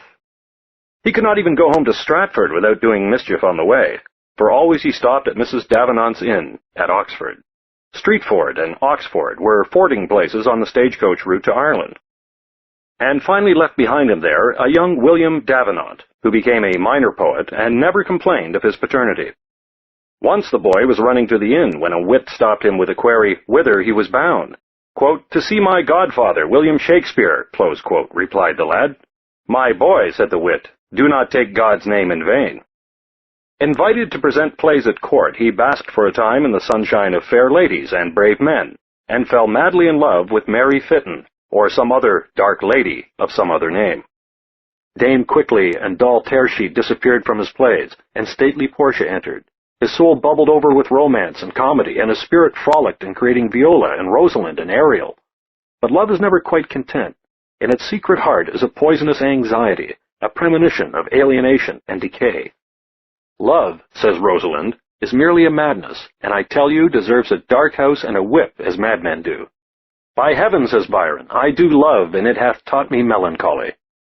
For this was the heart of Shakespeare's tragedy, and the nadir of his life, that his dearest friend, W.H., to whom he had addressed sonnets of limitless love, came now and stole from him the dark lady of his new passion. He raged, and added to the sonnet's songs of madness and doubt. He sank into a hell of suffering, gnawed his heart out with brooding grief, and laid it bare for all to see in Hamlet, Othello, Macbeth, Timon, and Lear. But his torture deepened him. Now he passed from easy comedies and simple characters to complex personalities moving through intricate tragedies to black, inevitable destinies. He became, through despair, the greatest poet of all. What we like in him most is the madness and richness of his speech. His style is as his life was, full of energy, riot, color, and excess. Nothing succeeds like excess. It is all hurried and breathless, this style. Shakespeare wrote in haste and never found leisure to repent. He never erased a line or read a proof. The notion that his plays would someday be read rather than performed did not enter his head. Thoughtless of the future, he wrote with unrestrained passion. Words, images, phrases, and ideas rush from him in an inexhaustible and astounding flood. One wonders from what turbulent springs they pour. He has, quote, "a mint of phrases in his brain," close quote, and his fine frenzy is of imagination all compact. No man had ever mastered language, or used it with such lordly abandon. Anglo-Saxon words, French words, Latin words, alehouse words, medical words, legal words, tripping monosyllabic lines, and sonorous sesquipedalian speech, pretty ladylike euphemisms and rough idiomatic obscenities. Only an Elizabethan could have dared to write such English. We have better manners now, and less power. Yes, the plots are impossible, as Tolstoy said. The puns are puerile, the errors of scholarship are un-Baconianly legion, and the philosophy is one of surrender and despair. It does not matter. What matters is that on every page is a godlike energy of soul, and for that we will forgive a man anything. Life is beyond criticism, and Shakespeare is more alive than life. Number 8. John Keats. Let us pause for a moment and count the great whom we have passed by unsung. First, Sappho, flinging her lyric love from a lesbian promontory. Then Aeschylus and Sophocles, winning the Dionysian prize so many times oftener than Euripides. Subtle Catullus, courtly Horace, lively Ovid, and mellifluous Virgil. Petrarch and Tasso, Omar Fitzgerald, Chaucer, and Villon. But this is small offense by the side of the sins we must yet commit. Even Milton and Goethe are to be called, but not chosen. Even Blake and Burns, Byron and Tennyson, Hugo and Verlaine, Heine and Poe.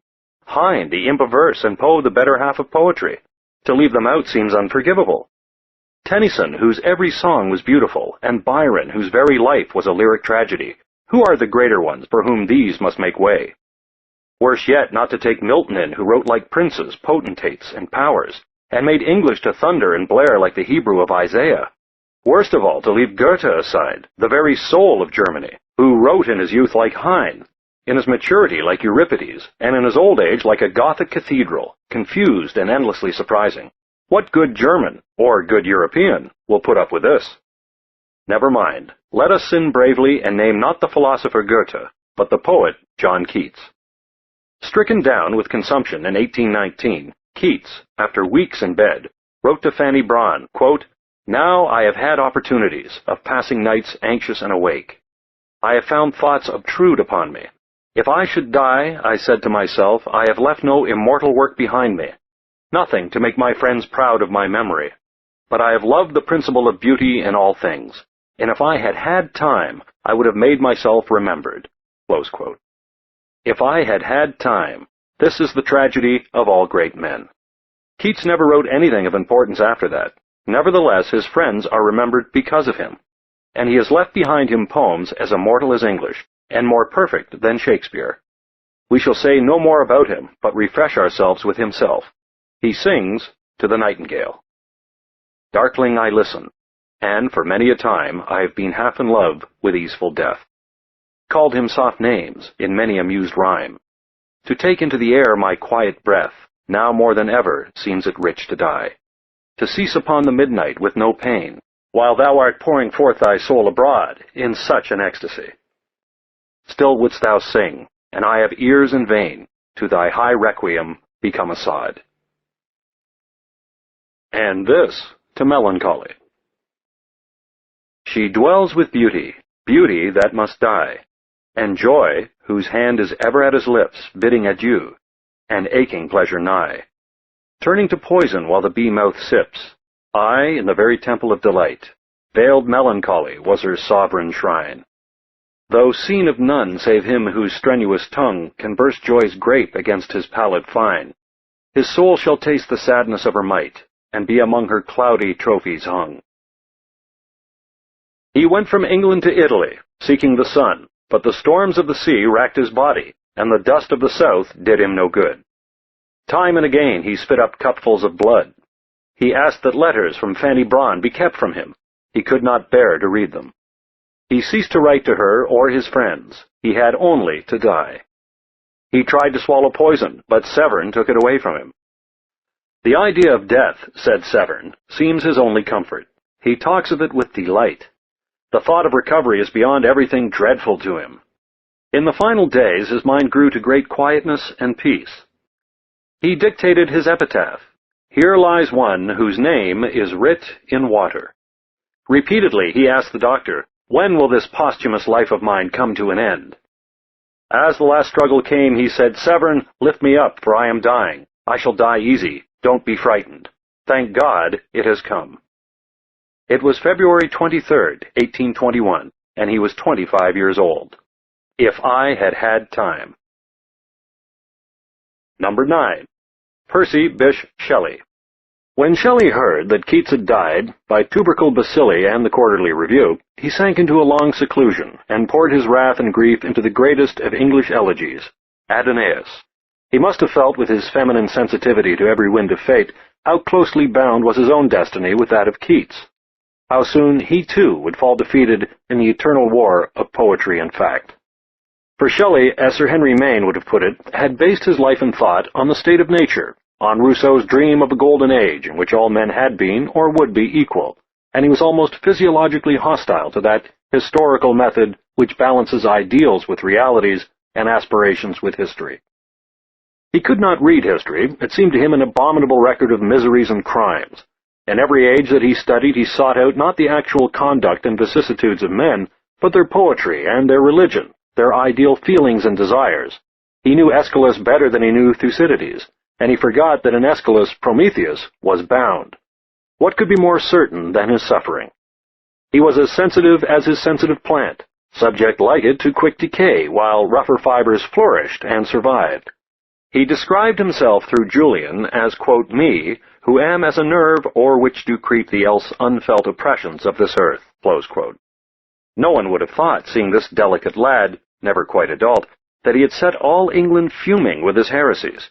Trelawney, meeting him for the first time, wrote, quote, "Was it possible this mild-looking, beardless boy could be the veritable monster at war with all the world?" Close quote.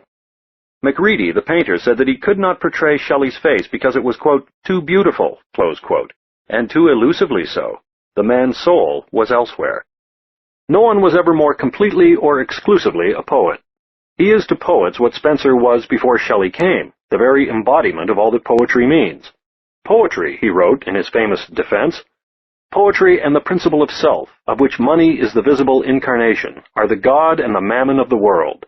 But it exceeds all imagination to conceive what would have been the moral condition of the world if neither Dante, Petrarch, Boccaccio, Chaucer, Shakespeare, Calderon, Lord Bacon, nor Milton had ever existed, if Raphael and Michelangelo had never been born, if the Hebrew poetry had never been translated, if a revival of the study of Greek literature had never taken place, if no monuments of ancient sculpture had been handed down to us, and if the poetry of the religion of the ancient world had been extinguished together with its beliefs." Close quote. On July 8, 1822, Shelley and his friend Williams left the Casa Magni, in which they were staying on the island of Lerici, and sailed in Shelley's boat, the Ariel, across the Bay of Spezia to Leghorn, to meet the impoverished Leigh Hunt and his abounding family, whom Shelley had recklessly invited to Italy as his guests. The little sailboat accomplished the trip to Leghorn safely, but as they were all about to return, the skies announced a storm. Hunt decided to remain behind with his brood, and to come the next day, but Shelley insisted on returning to Lerici. Mary Shelley and Mrs. Williams had been left there alone, and would be worried if their men did not appear. As the two youths set out from the harbor, the sailors on the ships they passed warned them to come back, but they sailed on. When they failed to reach Casa Magni that night, Mary Shelley knew that fate had taken her poet from her. She broke out in wild despair and engaged a vessel early the next morning to take her to Leghorn. There she found Hunt and Byron, but no Williams or Shelley. Byron went energetically to work and had the coast searched for mile after mile. It was not till after 8 days that they found the body of Williams, lying bloated and almost unrecognizable on the sands, and not for another 2 days did they find Shelley, all that remained of him, the flesh torn away from his bones by vultures, the face gone beyond recognition. They knew him only from the Sophocles in one pocket and the Keats in another. The law of Tuscany required that bodies thrown up by the sea must be burnt to avoid pestilence, so Byron and Hunt and Trelawney built a pyre, and when the body was half consumed, Trelawney snatched the heart out of the flames. The widow had the heart buried near Keats in the Protestant cemetery at Rome, under a slab bearing the simple words, Cor Cordium, Heart of Hearts. When she died 29 years later, it was found that her copy of Adonais contained, in a silken covering, the ashes of her dead lover, at that page which speaks of immortality and the hope that springs forever in defeated men. Number 10. Walt Whitman. Come, Muse, migrate from Greece and Ionia. Cross out, please, those immensely overpaid accounts. That matter of Troy and Achilles' wrath, and Aeneas, Odysseus' wanderings. Placard removed and to let on the rocks of your snowy Parnassus. Repeat at Jerusalem. Place the notice high on Jaffa's gate and on Mount Moriah. The same on the walls of your Gothic European cathedrals and German, French, and Spanish castles. For know a better, fresher, busier sphere. A wide, untried domain awaits, demands you. I heard that you asked for something to prove this puzzle, the New World, and to define America, her athletic democracy. Therefore I send you my poems, that you behold in them what you wanted. It was a great revolution in the history of literature when a man appeared who saw the elements of poetry, the scenes of human drama, in the very life about him, who found a way to put into song the spirit of the pioneer, and who saw that there was more poetry out under the stars than in all the salons of an unnatural life. Almost for the first time, a poet was to find themes worthy of noble verse in the lives of common men. He would lift the people up into literature and be a declaration of independence and the rights of man in poetry. He would incarnate not some dead ideal of Arthur or some forgotten myth of forgotten gods, but his own rough country, his own dubious democracy, his own turbulent and growing time. What Homer had been to Greece, Virgil to Rome, Dante to Italy, Shakespeare to England, he was to be for America, because he dared to see in her, with all her faults, her material of song. He made for her new life a new form of verse, as loose and irregular, as flowing and strong as himself. And so truly did he see and sing that at last he became not only the poet of democracy and America, but, by the greatness of his soul and the universality of his vision, the poet of the modern world. The originality of Leaves of Grass, says a French critic, is perhaps the most absolute which has ever been manifest in literature. Originality first in words. Here are no delicate nuances of language, no Shelleyan cloudiness of metaphysical speech, but masculine adjectives and nouns, plain, blunt words, daringly raised from the streets and the fields to poetry. Quote, I had great trouble in leaving out the stock poetical touches, but succeeded at last. Close quote. And then originality of form. No rhymes except in occasional failures like Captain My Captain, and no regular meter or rhythm, but only such free and varying rhythms as breathing might show, or the wind, or the sea. Above all, originality of matter, the simple approach of an admiring child to the old and unhackneyed wonders of nature. Quote, the noiseless splash of the sunrise, close quote. Quote, the mad pushes of waves upon the land, close quote. The vivid identification of himself with every soul in every experience. Quote, my voice is the wife's voice, the screech by the rail of the stairs. They fetch my man's body up, dripping and drowned, close quote. The brave sincerity of an open mind, rejecting and loving all creeds. The frank and lusty sense of the flesh, the tang and fragrance of the open road, the defense and understanding of woman. The old face of the mother of many children. Whist, I am fully content. Behold, a woman. She looks out from her Quaker cap. Her face is clearer and more beautiful than the sky. She sits in an armchair under the shaded porch of the farmhouse. The sun just shines on her old white head. Her ample gown is of cream-hued linen. Her grandsons raised the flax, and her granddaughters spun it with the distaff and the wheel. The melodious character of the earth, the finish beyond which philosophy cannot go, and does not wish to go, the justified mother of men. The profound synthesis of individualism and democracy, the cosmic sweep of his imagination and his sympathy, accepting all peoples and saluting the world, these were vivifying shocks to all traditions, all prejudices, all spirits caught in ancient grooves and molds, and the very protests they aroused proved their power and their necessity. All America denounced him, except one man, who redeemed them with a letter that is the seal of his nobility. On July 21st, 1855, Emerson wrote to Whitman, Dear Sir, I am not blind to the worth of the wonderful gift of Leaves of Grass. I find in it the most extraordinary piece of wit and wisdom America has yet contributed. I am very happy in reading it, as great power makes us happy. I give you joy of your free and brave thought. I greet you at the beginning of a great career, which yet must have had a long foreground somewhere for such a start. I rubbed my eyes a little to see if this sunbeam were no illusion, for the solid sense of the book is a sober certainty.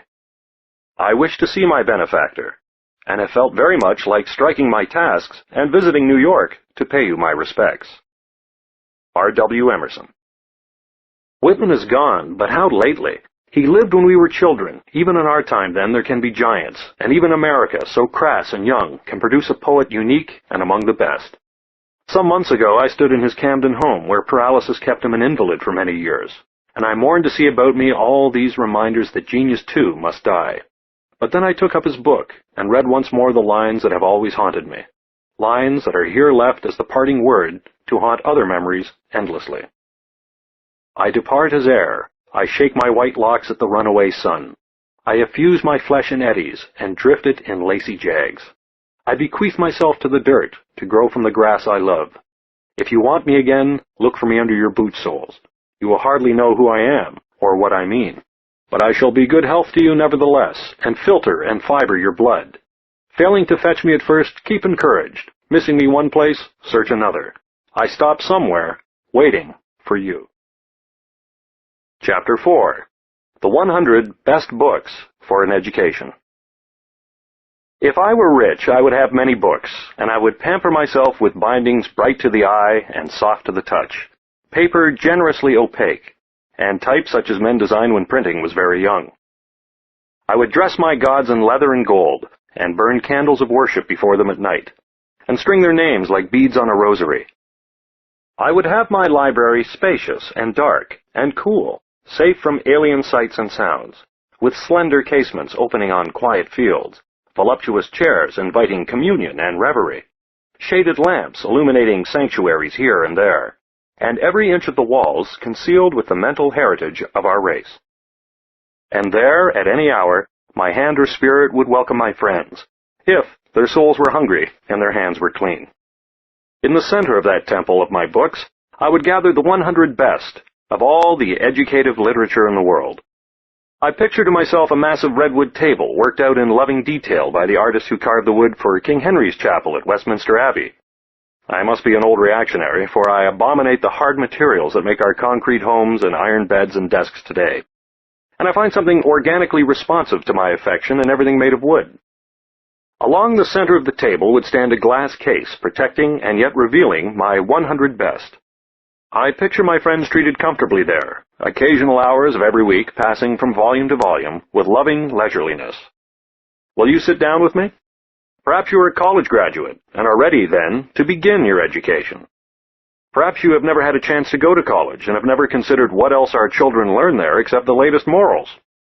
They might learn many fine things if they came to it old enough, but our youngsters take so long to grow up in these complex days that they are too immature when they enter college to absorb or understand the treasures offered them there so lavishly. If you have studied with life rather than with courses, it may be as well.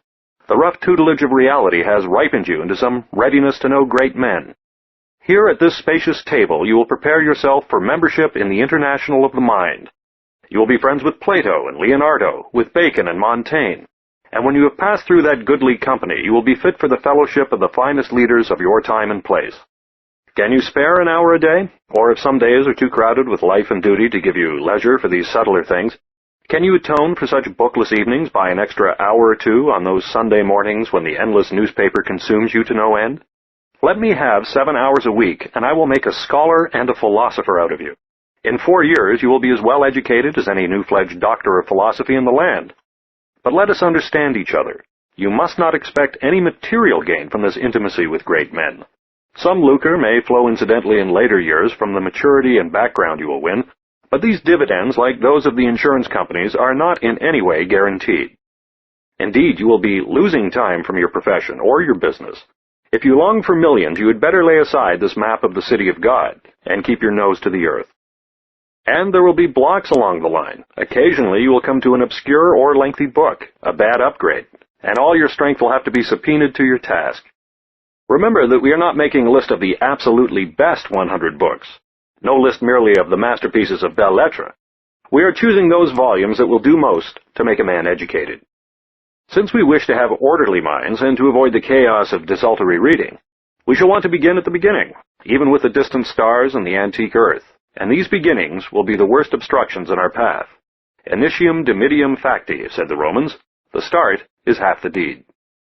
Let us gird up our loins and screw our courage to the sticking point for these initial hills, and the rest will be level road, with knowledge and wisdom at every milestone and pleasant reaches of beauty everywhere.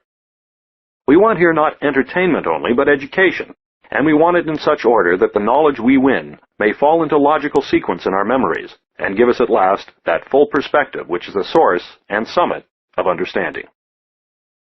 Therefore, the first books on our list, the necessary introduction to the rest, are the most terrifying of all. 1,000 barbs of wit will be invited by placing the outline of science first.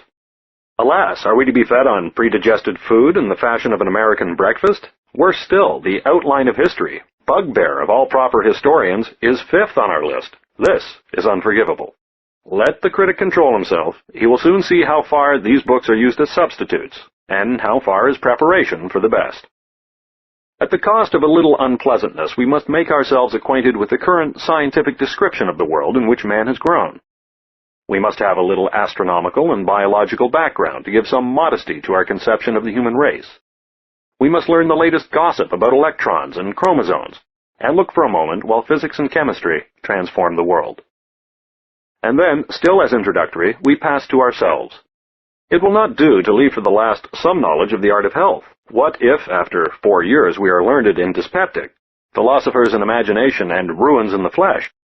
Let 2 great physicians offer us their rival theories of how to live. Dr. Clendening will tell us, with wit scandalous in a scientist, that most of the things we eat, drink, smoke, or do are well and good, and Dr. Kellogg, with no other charm than 70 years of experience and his own ruddy health, will tell us that these ancient ways are all wrong. I believe that Dr. Kellogg is usually right, but it's conceivable that both of us are usually wrong. We have minds as well as bodies, and perhaps we should try in some measure to understand ourselves before we ponder the history of mankind. Go then to William James. It is true that he wrote more than a generation ago, but his Principles of Psychology is still the masterpiece in its field. Avoid the abbreviated edition in one volume. The longer form is easier to read. Until you have surrounded James, you need not bother with such transitory psychological fashions as psychoanalysis and behaviorism. And when you have absorbed James, you will be immune to these epidemics. Read actively, not passively. Consider at every step whether what you read accords with your own experience, and how far it may be applied to the guidance of your own life. But if you disagree with an author, or are shocked by his heresies, read on nevertheless. Toleration of differences is one mark of a gentleman.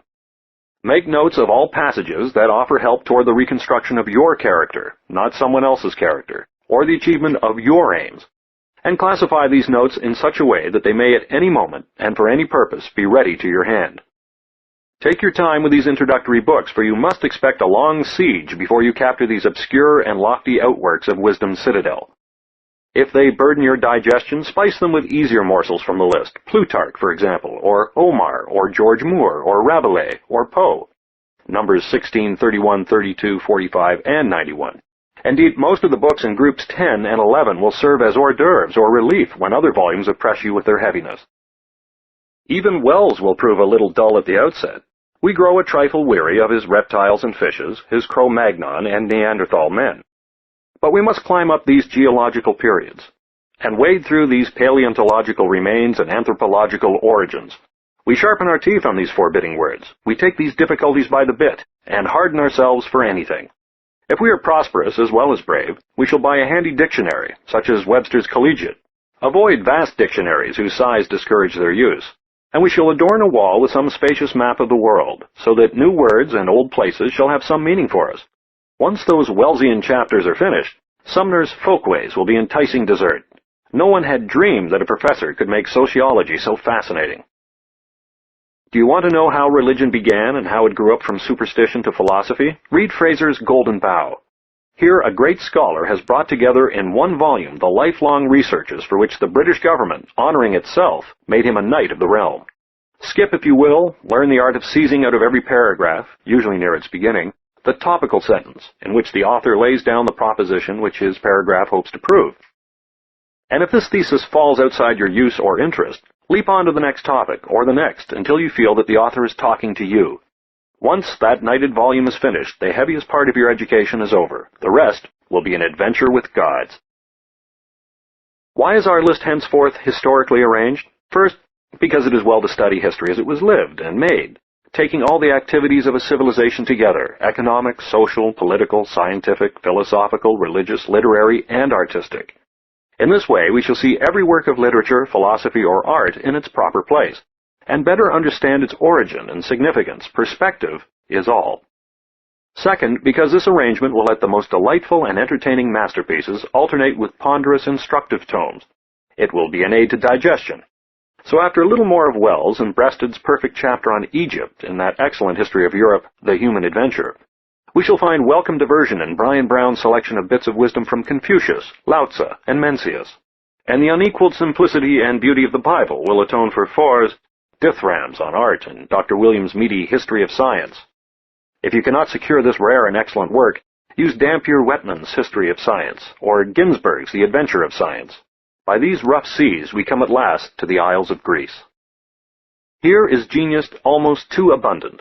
How shall we crowd so many giants into our little list? Let us engage guides. Breasted and Wells will show us the larger monuments, Professor Bury will unravel for us the complexities of Greek politics, and Gilbert Murray will introduce us to the greatest literature ever written.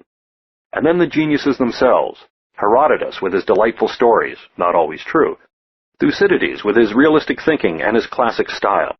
The famous funeral oration composed for Pericles by Thucydides is in Book 11, Chapter 6.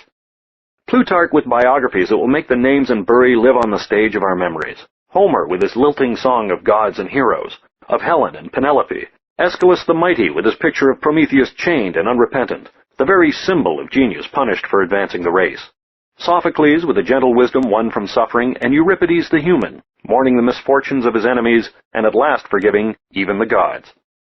Here is the first and greatest period in European philosophy. Diogenes Laertius tells the story of Socrates the martyr and Plato the reformer, of Democritus the laughing philosopher, and Aristotle the encyclopedia, of Zeno the Stoic and Epicurus who was not an Epicurean.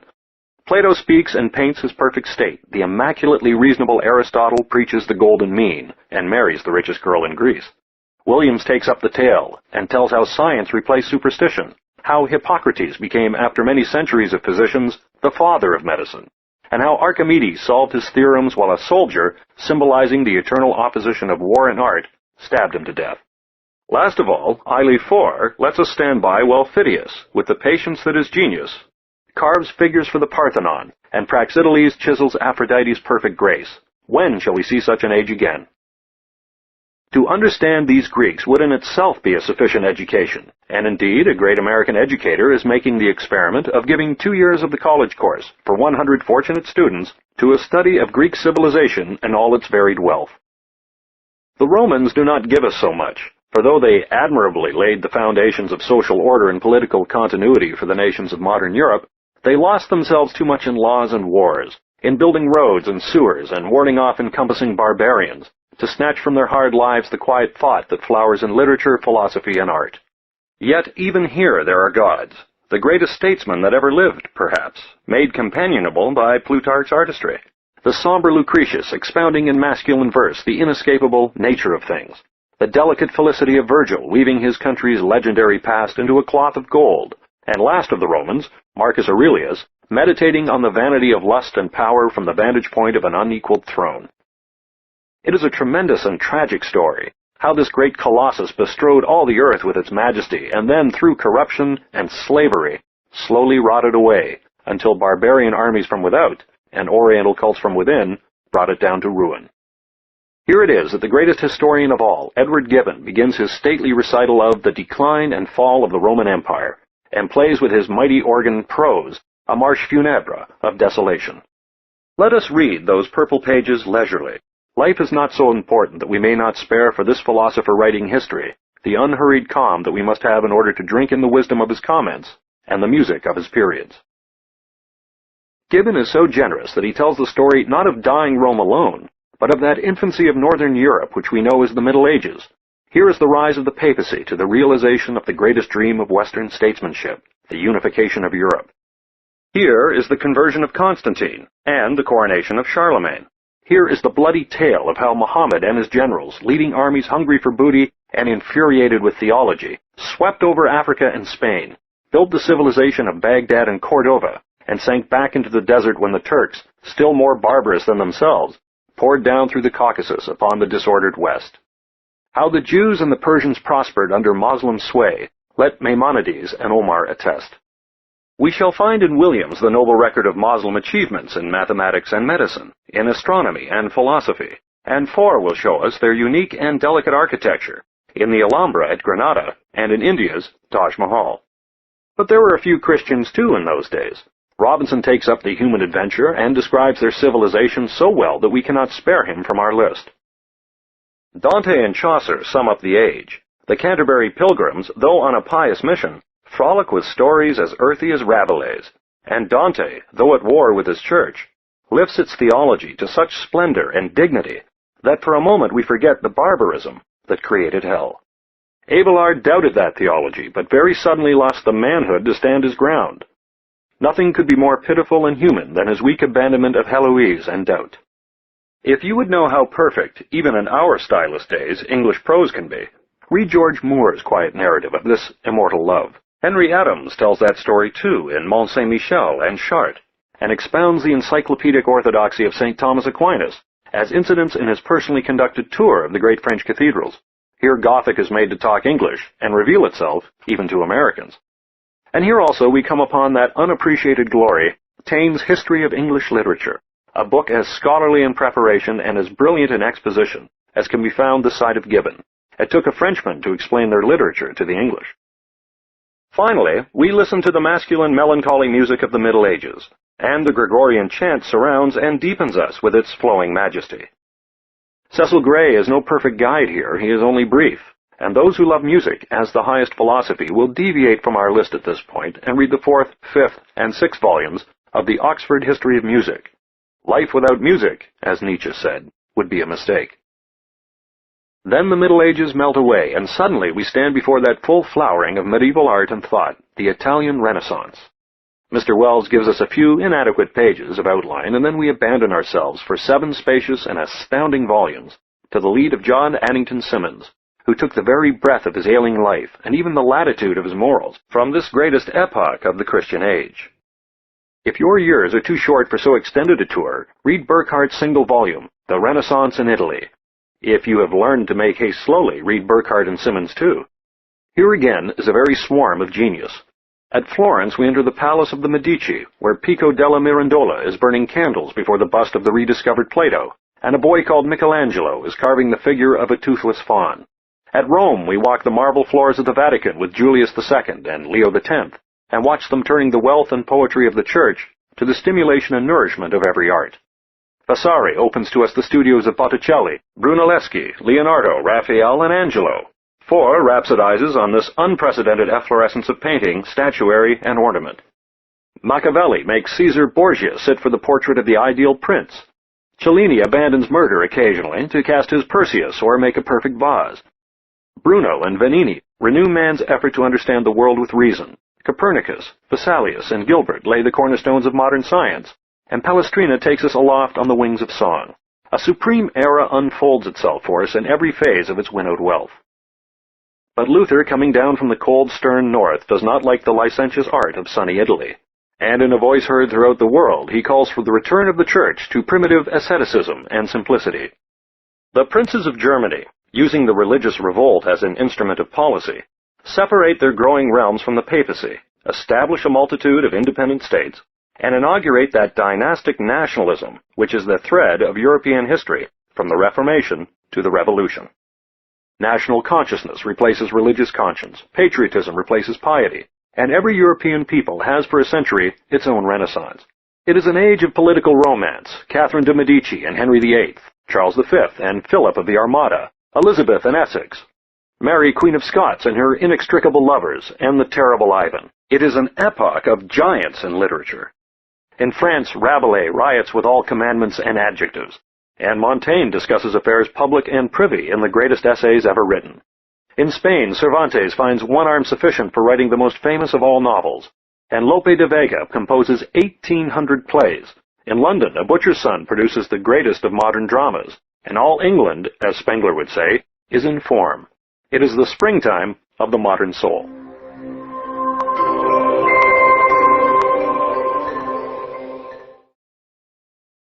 Scholars are wont to say that after that brilliant coming of age in Spain, England, and France, Europe suffered a setback and fell from the high level of the Renaissance. In a sense, it is true. The 17th century is an epoch of religious conflict, the period of that 30 Years' War which ruined Germany, and that Puritan Revolution which put an end for a century to the poetic and artistic exuberance of England.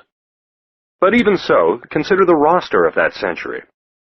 It is the time of the Three Musketeers. Richelieu and Mazarin strengthened the central government of France against the feudal barons and bequeathed a united and powerful state to Louis XIV as an organized medium of security and order for the fine flower of French culture under Voltaire.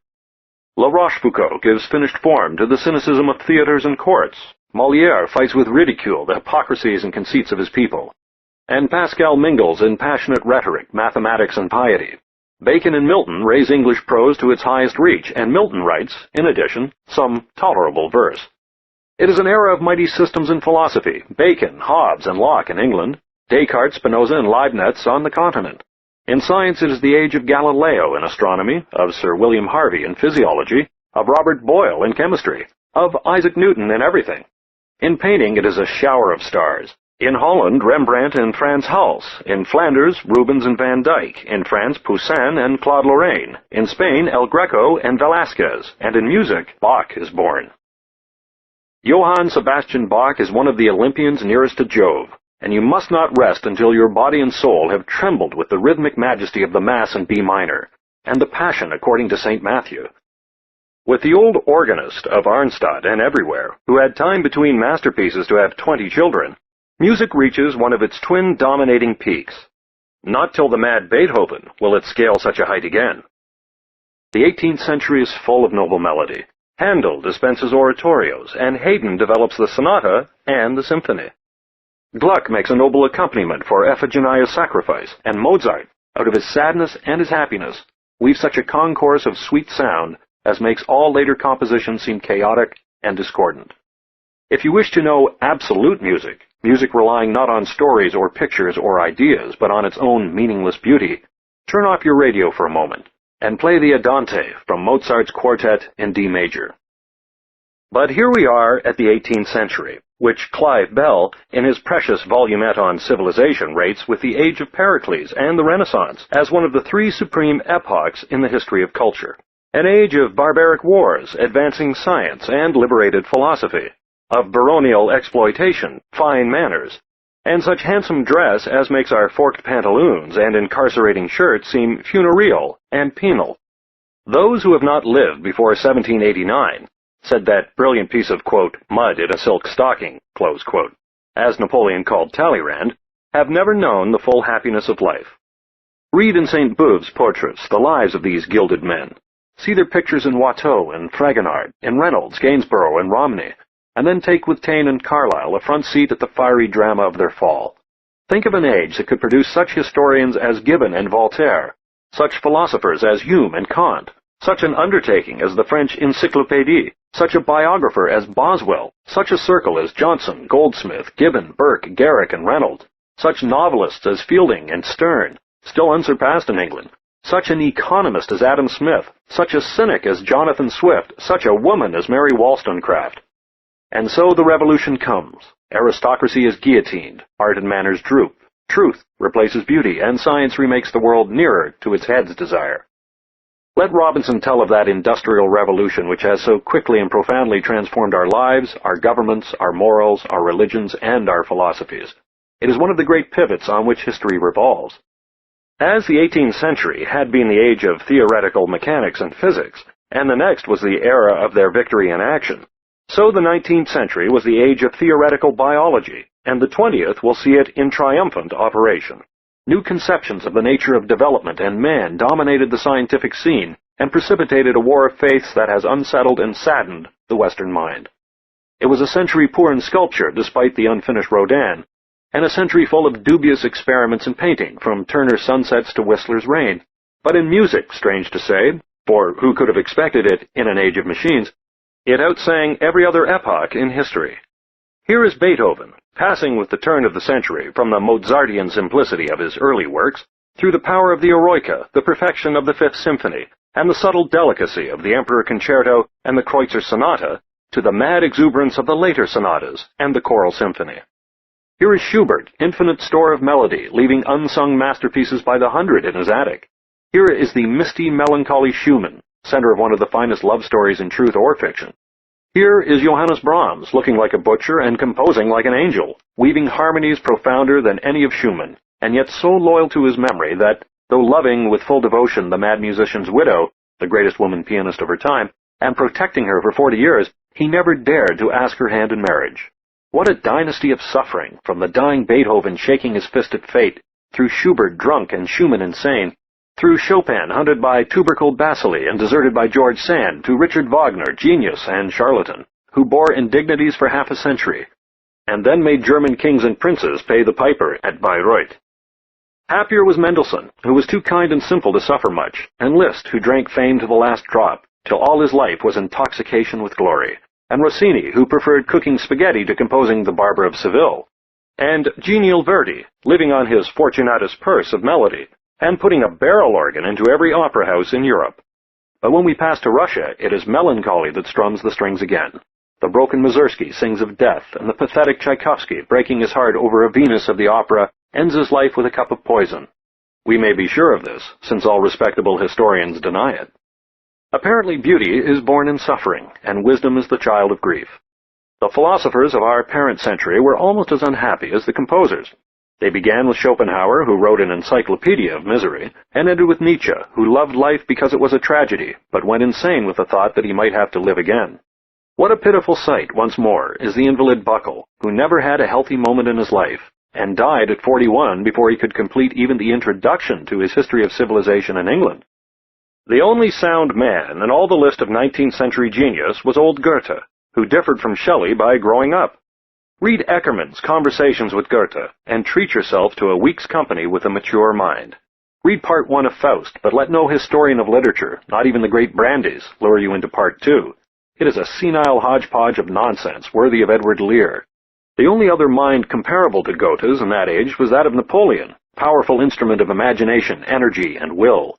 Let Ludwig tell you his story, and then read the 90 sparkling pages with which Taine analyzes the Corsican's genius in The Modern Regime. Absorb every word of Taine's chapter on Byron, and then read Childe Harold's Pilgrimage, Cain, and 2 or 3 cantos of Don Juan.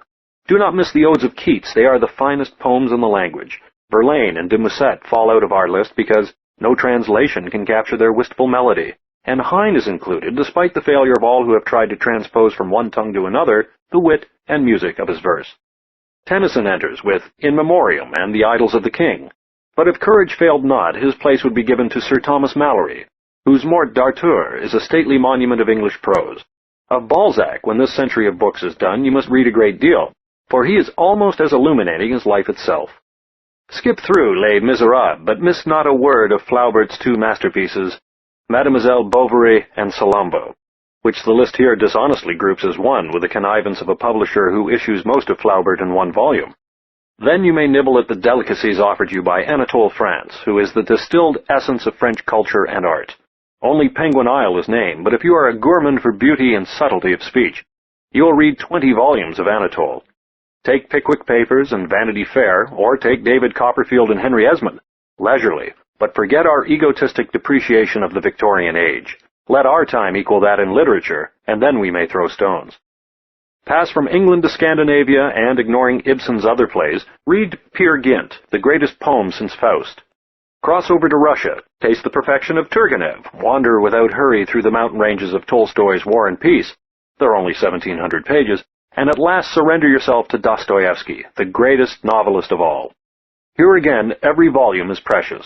If you wish to be torn up to the very roots with instruction and human revelation, you will read not only the brothers Karamazov, but Crime and Punishment, The Idiot, and The Possessed. After that, you may come home to America. Does the list slight some of our native heroes?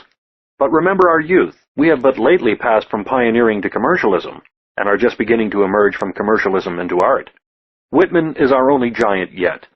Thoreau is a stage in every full life, voice of that return-to-nature fever which burns in the blood of every youth who protests against being too quickly civilized.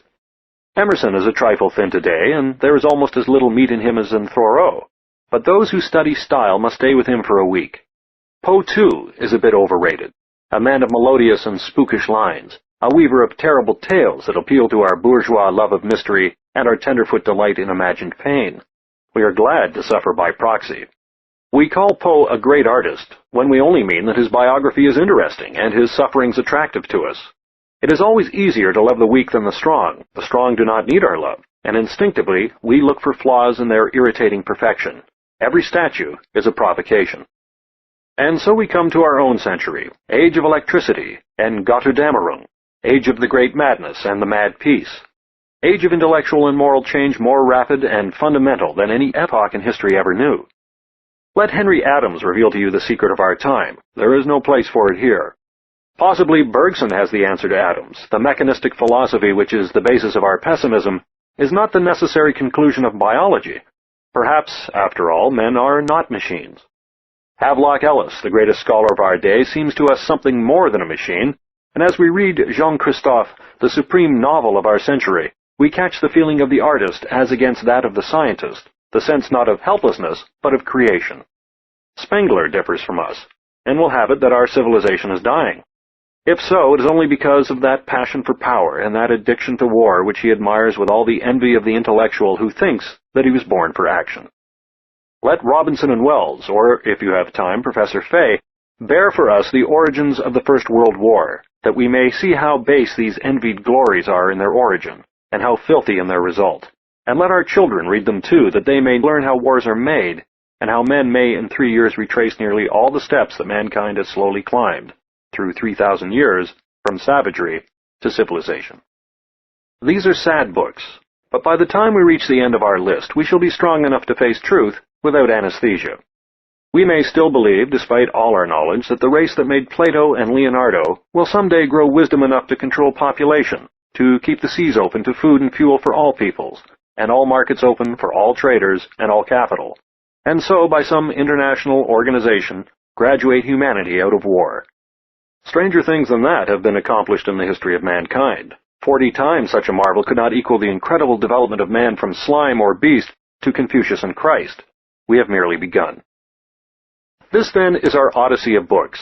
Here is another world containing the selected excellence of 100 generations, not quite so fair and vital as this actual world of nature and human enterprise, but abounding nevertheless in unsuspected wisdom and beauty unexplored.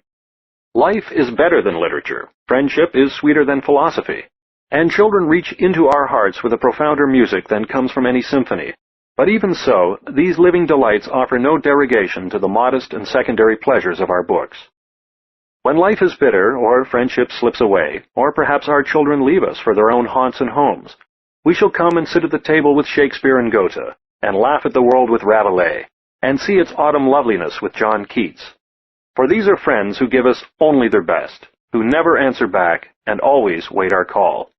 When we have walked with them a while, and listened humbly to their speech, we shall be healed of our infirmities, and know the peace that comes of understanding. Chapter 5. The 10 Peaks of Human Progress. In the year 1794, a young French aristocrat by the magnificent name of Marquis Jean-Marie de Condorcet was hiding from the guillotine in a little attic room on the outskirts of Paris. There, far from any friend, lest the coming of a friend should reveal his hiding place, he wrote the most optimistic book ever penned by the hand of man, Esquisse d'un tableau des progrès de l'esprit humain, a sketch of a tableau of the progress of the human spirit. Eloquently, he described the recent liberation of science from the shackles of superstition, and gloried in the triumphs of Newton. Quote, "Given 100 years of liberated knowledge and universal free education," he said, "and all social problems will, at the close of the next century, have been solved. There is no limit to progress, except the duration of the globe upon which we are placed." Close quote. Having completed his little manuscript, Condorcet handed it to his hostess. Then, in the dark of night, he fled to a distant village inn and flung his tired body upon a bed. When he awoke, he found himself surrounded by the police. Taking from his pocket a vial of poison which he had carried for this culminating chapter of his romance, Condorcet drank it to the last drop, and then fell into the arms of his captors, dead. I have never ceased to marvel that a man so placed, driven to the very last stand of hope, with all his personal sacrifices of aristocratic privilege and fortune gone for nothing, with that great revolution upon which the youth of all Europe had pinned its hopes for a better world issuing in indiscriminate suspicion and terror, should, instead of writing an epic of despondency and gloom, have written a paean to progress. Never before had man so believed in mankind, and perhaps never again since. Search through all ancient Greek and Latin literature, and you will find no affirmatory belief in human progress. Not until the Occident brought into the Orient the virus of, the fever of, progress, can you find in any Hindu or Chinese thinker any belief in the notion that man marches forward through the years. It is a relatively new idea for men to have and to hold. Progress, a definition. What shall we mean by progress? Subjective definitions will not do. We must not conceive progress in terms of one nation or one religion or one code of morals. An increase of kindness, for example, would alarm our young Nietzscheans. Nor may we define progress in terms of happiness, for idiots are happier than geniuses, and those whom we most respect seek not happiness but greatness. Is it possible to find an objective definition for our term, one that will hold for any individual, any group, even for any species?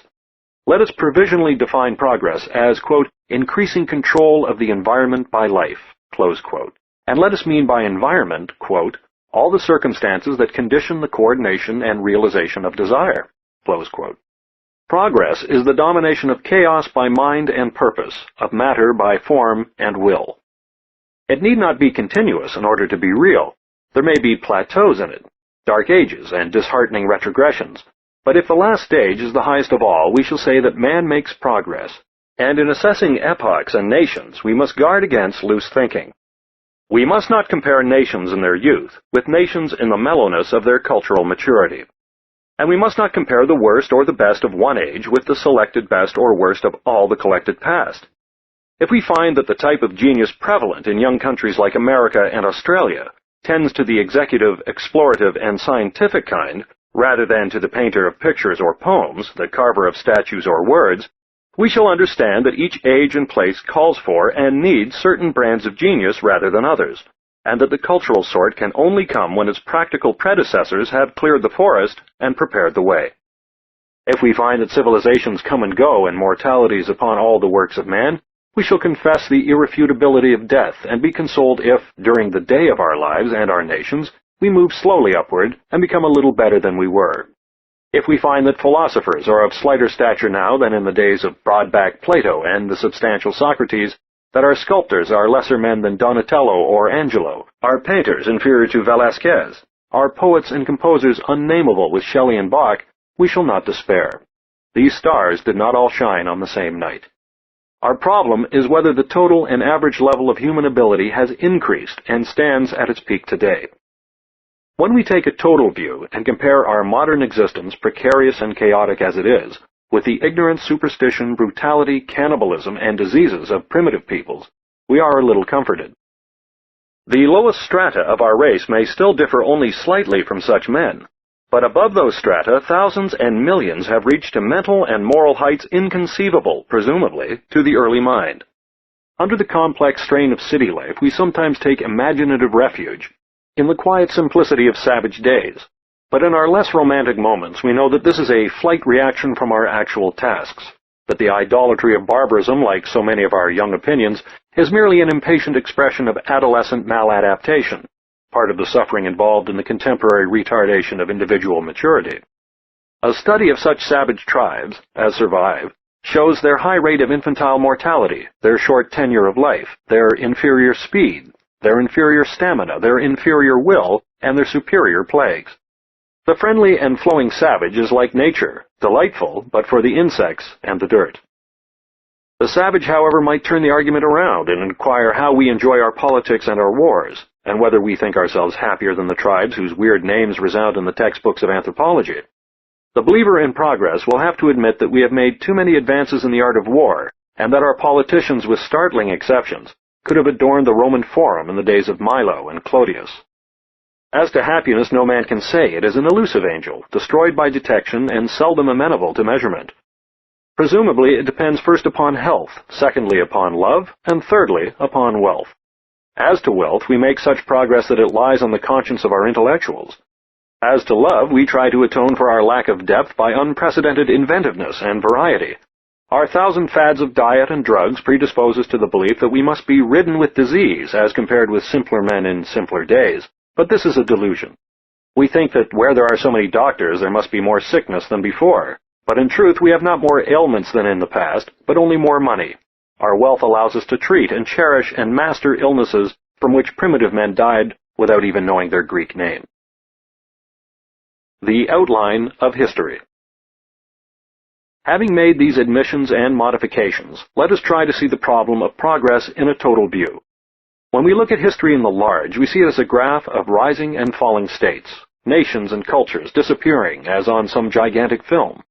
But in that irregular movement of countries and that chaos of men, certain great moments stand out as the peaks and essence of human history, certain advances which, once made, were never lost. Step by step, man has climbed from the savage to the scientist, and these are the stages of his growth. 1. Speech. Think of it not as a sudden achievement, nor as a gift from the gods, but as the slow development of articulate expression through centuries of effort, from the mating calls of animals to the lyric flights of poetry. Without words or common nouns that might give to particular images the ability to represent a class, generalization would have stopped in its beginnings, and reason would have stayed where we find it in the brute. Without words, philosophy and poetry, history and prose would have been impossible, and thought could never have reached the subtlety of Einstein or Anatole France. Without words, man could not have become man, nor woman, woman. 2. Fire. Fire made man independent of climate, gave him a greater compass on the earth, tempered his tools to hardness and durability, and offered him as food 1,000 things inedible before. Not least of all, it made him master of the night, and shed an animating brilliance over the hours of evening and dawn. Picture the dark before man conquered it. Even now the terrors of that primitive abyss survive in our traditions, and perhaps in our blood. Once every twilight was a tragedy, and man crept into his cave at sunset, trembling with fear. Now we do not creep into our caves until sunrise, and though it is folly to miss the sun, how good it is to be liberated from our ancient fears.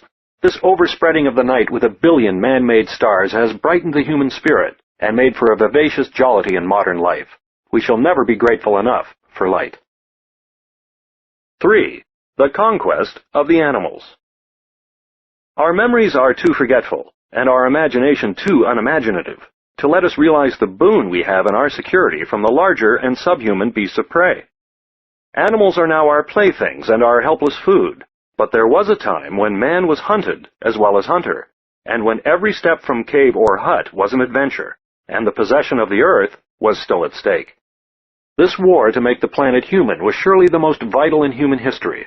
By its side, all other wars were but family quarrels, achieving nothing. That struggle between strength of body and power of mind was waged through long and unrecorded years, and when at last it was won, the fruit of man's triumph, his safety on the earth, was transmitted across 1,000 generations, with 100 other gifts from the past, to be part of our heritage at birth. What are all our temporary retrogressions against the background of such a conflict and such a victory? 4. Agriculture. Civilization was impossible in the hunting stage. It called for a permanent habitat, a settled way of life.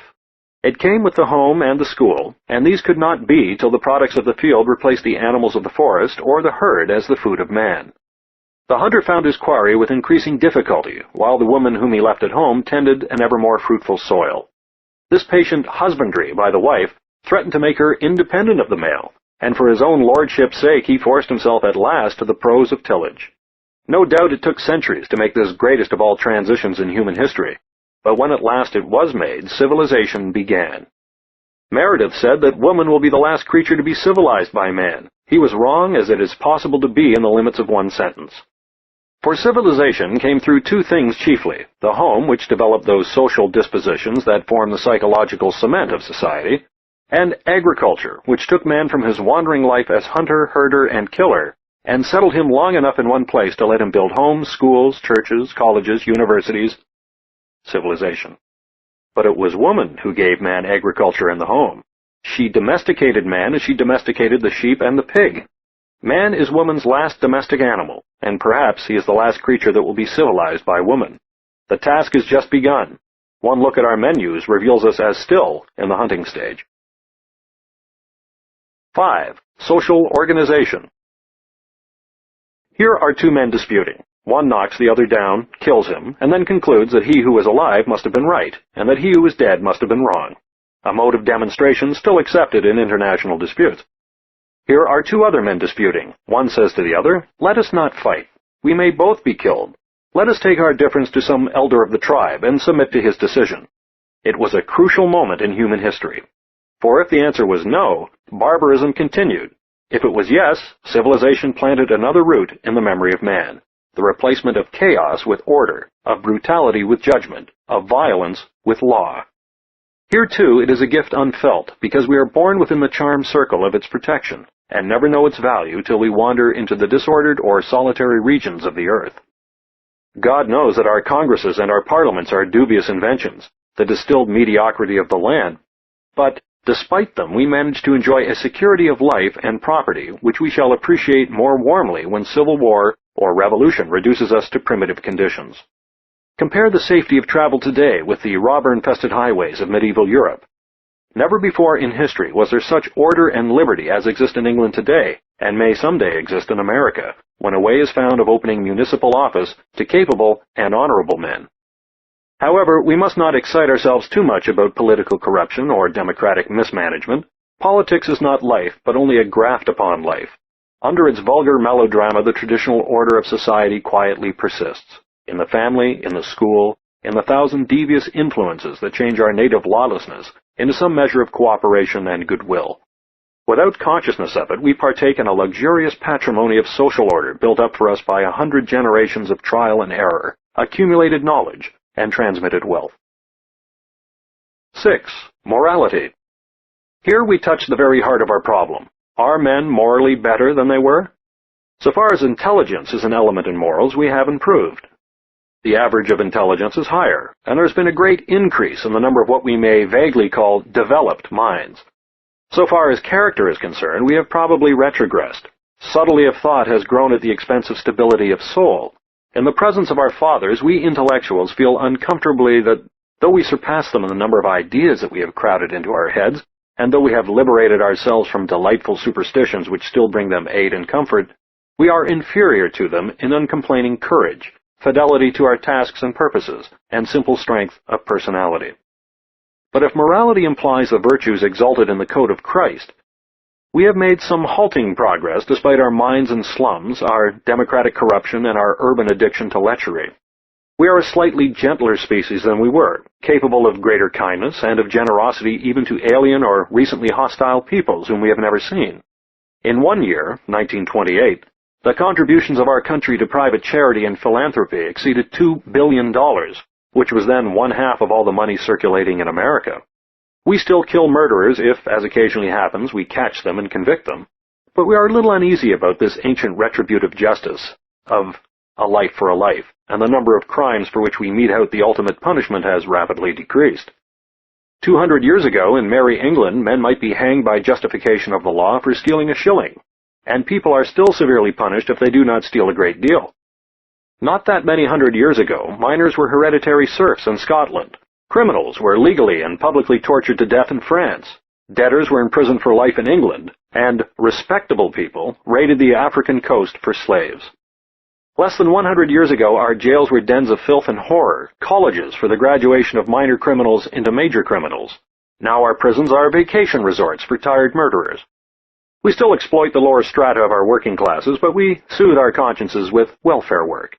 Eugenics struggles to balance, with artificial selection, the interference of human kindliness and benevolence with that merciless elimination of the weak and the infirm, which was once the mainspring of natural selection. We think there is more violence in the world than before, but in truth there are only more newspapers. Vast and powerful organizations scour the planet for crimes and scandals that will console their readers for stenography and monogamy, and all the villainy and politics of 5 continents are gathered upon one page for the encouragement of our breakfasts. We conclude that half the world is killing the other half, and that a large proportion of the remainder are committing suicide. But in the streets, in our homes, in public assemblies, in 1,000 vehicles of transportation, we are astonished to find no murderers and no suicides, but rather a blunt democratic courtesy, and an unpretentious chivalry 100 times more real than when men mouthed chivalric phrases, enslaved their women, and ensured the fidelity of their wives with irons, while they fought for Christ in the Holy Land. Our prevailing mode of marriage, chaotic and deliquescent as it is, represents a pleasant refinement on marriage by capture or purchase, and le droit des seigneurs. There is less brutality between men and women, between parents and children, between teachers and pupils, than in any recorded generation of the past. The emancipation of woman and her ascendancy over man indicate an unprecedented gentility in the once murderous male. Love, which was unknown to primitive men, or was only a hunger of the flesh, has flowered into a magnificent garden of song and sentiment, in which the passion of a man for a maid, though vigorously rooted in physical need, rises like incense into the realm of living poetry. And youth whose sins so disturb its tired elders atones for its little vices with such intellectual eagerness and moral courage as may be invaluable when education resolves at last to come out into the open and cleanse our public life. 7. Tools. In the face of the Romantics, the machine wreckers of the intelligentsia, the pleaders for a return to the primitive, dirt, chores, snakes, cobwebs, bugs, we sing the song of the tools, the engines, the machines that have enslaved and are liberating man. We need not be ashamed of our prosperity. It is good that comforts and opportunities once confined to barons and earls have been made by enterprise the prerogatives of all. It was necessary to spread leisure, even though at first misused, before a wide culture could come. These multiplying inventions are the new organs with which we control our environment. We do not need to grow them on our bodies as animals must. We make them and use them and lay them aside till we need them again. We grow gigantic arms that build in a month the pyramids that once consumed 1 million men. We make for ourselves great eyes that search out the invisible stars of the sky, and little eyes that peer into the invisible cells of life. We speak, if we wish, with quiet voices that reach across continents and seas. We move over the land and the air with the freedom of timeless gods. Granted that mere speed is worthless, it is a symbol of human courage and persistent will that the airplane has its highest meaning for us. Long chained like Prometheus to the earth, we have freed ourselves at last, and now we may look the eagle in the face. No, these tools will not conquer us. Our present defeat by the machinery around us is a transient thing, a halt in our visible progress to a slaveless world. The menial labor that degraded both master and man is lifted from human shoulders and harnessed to the tireless muscles of iron and steel. Soon, every waterfall and every wind will pour its beneficent energy into factories and homes, and man will be freed for the tasks of the mind. It is not revolution, but invention that will liberate the slave. 8. Science. In a large degree, Buckle was right. We progress only in knowledge, and these other gifts are rooted in the slow enlightenment of the mind. Here, in the untitled nobility of research and the silent battles of the laboratory, is a story fit to balance the chicanery of politics and the futile barbarism of war. Here man is at his best, and through darkness and persecution mounts steadily toward the light. Behold him standing on a little planet, measuring, weighing, analyzing constellations that he cannot see, predicting the vicissitudes of earth and sun and moon, and witnessing the birth and death of worlds. Or here is a seemingly unpractical mathematician tracking new formulas through laborious labyrinths, clearing the way for an endless chain of inventions that will multiply the power of his race. Here is a bridge, 100,000 tons of iron suspended from 4 ropes of steel, flung bravely from shore to shore, and bearing the passage of countless men. This is poetry as eloquent as Shakespeare ever wrote. Or consider this city-like building that mounts boldly into the sky, guarded against every strain by the courage of our calculations, and shining like diamond-studded granite in the night.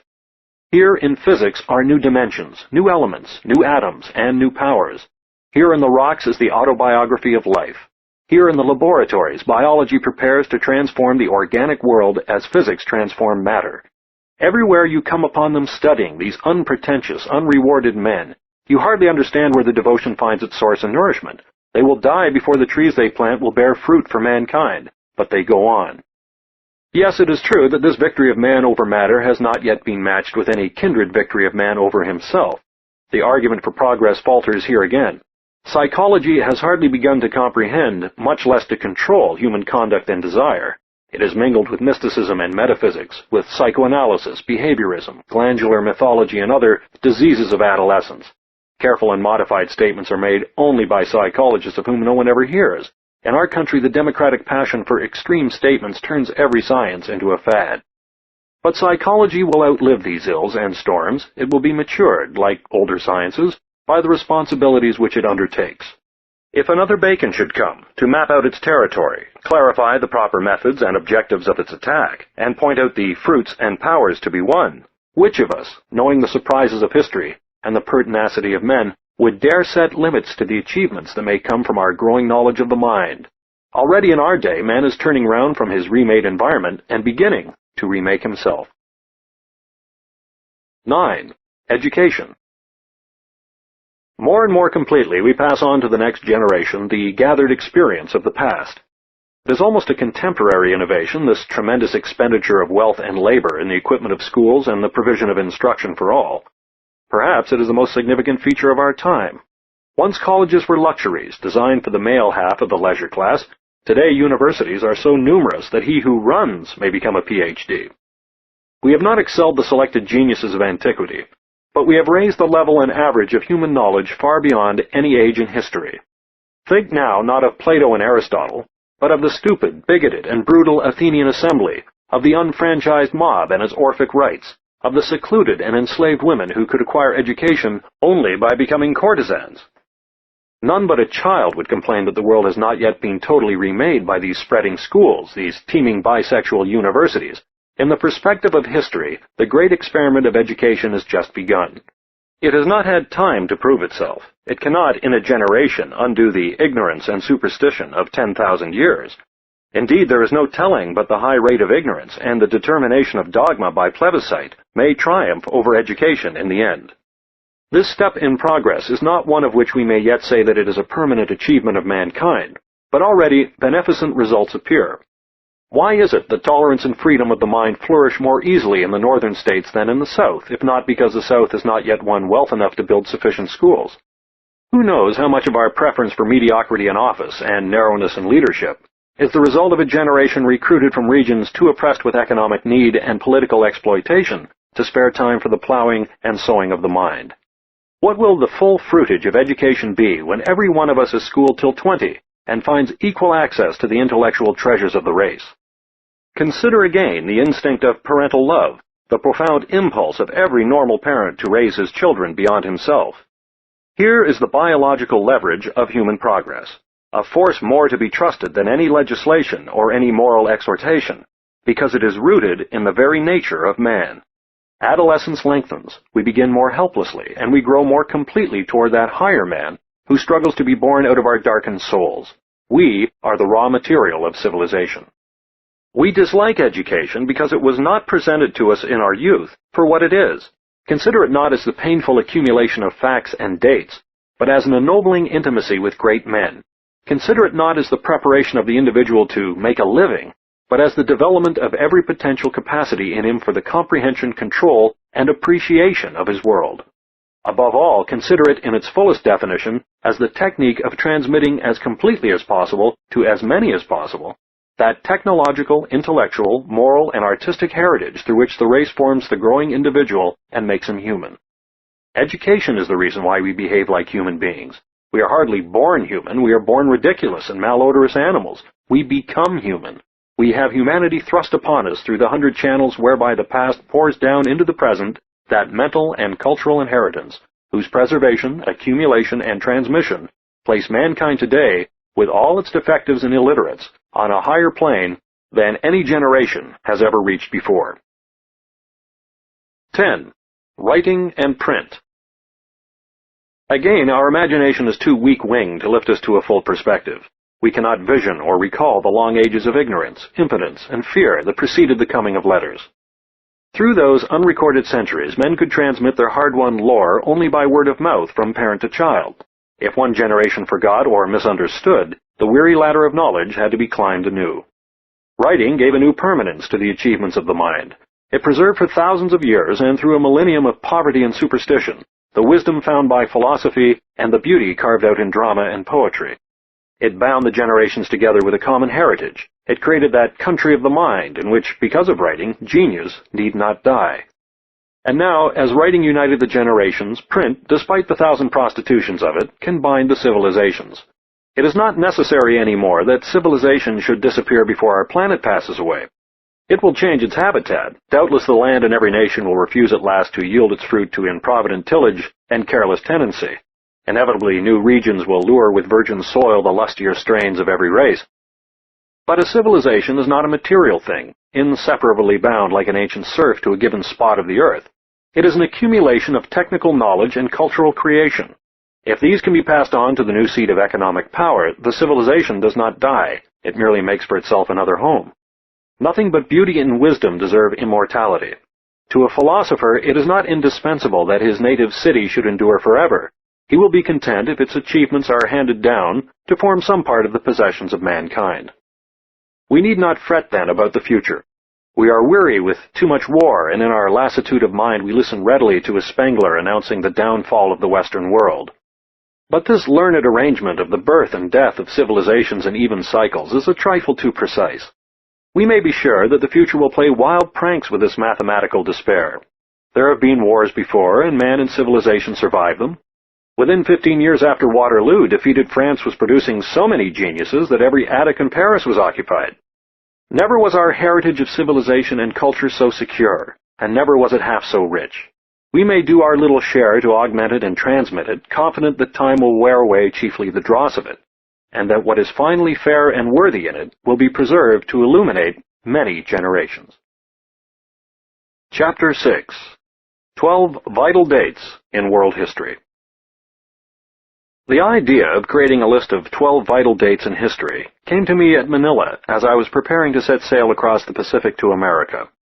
It came at an appropriate moment, for it found me struggling with the problem of dates in working on the first volume of The Story of Civilization. It was already quite clear to me that the inclusion of dates in the text would make the story as accurate and dull as a good encyclopedia, that the transformation of dead data into living narrative would require some other disposition of dates than one that would infest with them every page of the tale. The arrangement arrived at, after much pseudopodial trial and error, was to confine all dates to the margin and the notes. Perhaps some such plan would alleviate the pain inflicted by some of the textbooks of history used in our colleges and schools. I had occasion, some years back, to examine the text employed in certain institutions of lower learning in my neighborhood. The geography, which might have been made one of the most fascinating studies of all, was especially abominable. A mere massing of dead information, much of it made false or worthless by the war, much of it restricted to the superficial features of a nation's life, much of it made ridiculous by provincial prejudice against the Orient. But the textbook of history, Baer and Bagley's History of the American People, was intelligently and intelligibly written, recording the progress of civilization as well as the logic-chopping vicissitudes of politics, and presenting its sound scholarship with pleasing artistry. It is a splendid volume. In many high schools I have found, as the standard historical text of world history, Breasted's Ancient Times, which I regard as the finest school book in America, and along with it, only slightly inferior to it, the books of Robinson and Beard on modern European history. In these volumes there is no excessive use of dates, and if we are to agree that dates have been overdone, we shall have to acknowledge also that some of our texts have avoided this fault, and many of them represent a great improvement on the class books of our younger days. I should hardly be content to have my pupils know only 12 dates, and I presume that the choice of this baker's number would not suggest an optimum, but rather a minimum. Dates, let us say, that every baker should know. How many dates a man should carry with him will depend, of course, on his functions and purposes. A farmer might do his job very well and bring up a fine family with no other date in his head than that of the next state fair. But a man condemned to the intellectual life, precluded from the deepening contacts of experiment and action, ought to have sufficient knowledge of man's chronology to give him, as some poor substitute for wide personal experience, that historical perspective which is one road to philosophy and understanding. Such a man should be able to name the century, though not necessarily the precise dates, of world-transforming inventions and discoveries like gunpowder, printing, the steam engine, electricity, and the discovery of America. He should know the centuries of the world's greatest statesmen, say Hammurabi, Moses, Darius I, Solon, Pericles, Alexander, Caesar, Charles V, Louis XIV, Peter the Great, Frederick the Great, Henry VIII, Elizabeth, Disraeli, Gladstone, Bismarck, Cavour, Washington, Hamilton, Jefferson, and Lincoln. Of the world's greatest scientists and philosophers, say Confucius, Socrates, Plato, Aristotle, Copernicus, Francis Bacon, Isaac Newton, Spinoza, Voltaire, Kant, Schopenhauer, and Darwin.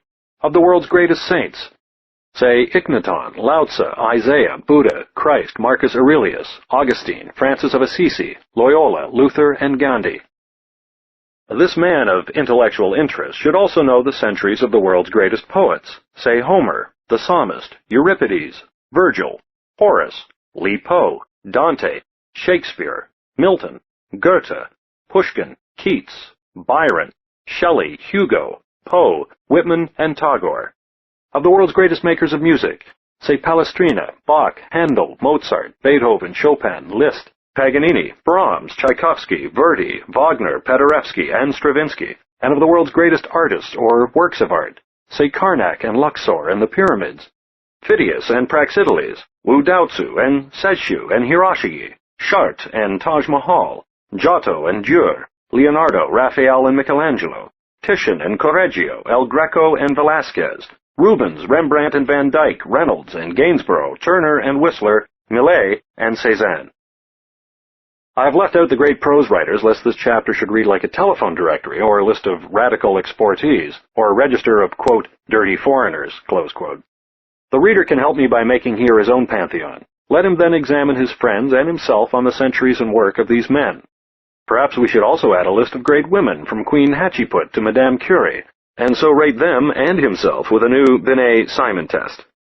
If, however, one is condemned to live on a mental desert island and can take only 12 dates with him, these dates should presumably be such as to carry in their implications the essential history of mankind. About them should cluster such associations that on their docket the greater achievements of the human mind would string themselves in a concatenation of development, in an order and perspective that would clarify old knowledge and facilitate the new. Since history is varied and all aspects of human activity in any age are bound up with the rest, many such chains of pivotal events might be composed. What follows, then, are not the 12 world dates, they are merely 12. 1. 4241 BC, the introduction of the Egyptian calendar. This date alone, the earliest definite date in history, is sufficient to cause some disturbance to fiercely orthodox souls who believe, as did Bishop Ussher, that the world was created in 4004 BC. To accept the testimony of Egyptologists that a calendar existed on the Lower Nile 237 years before the creation of the world might serve as a fertilizing shock to any virgin mind. The implications of that calendar are endless. Consider the development of astronomy and mathematics that must have preceded its formulation.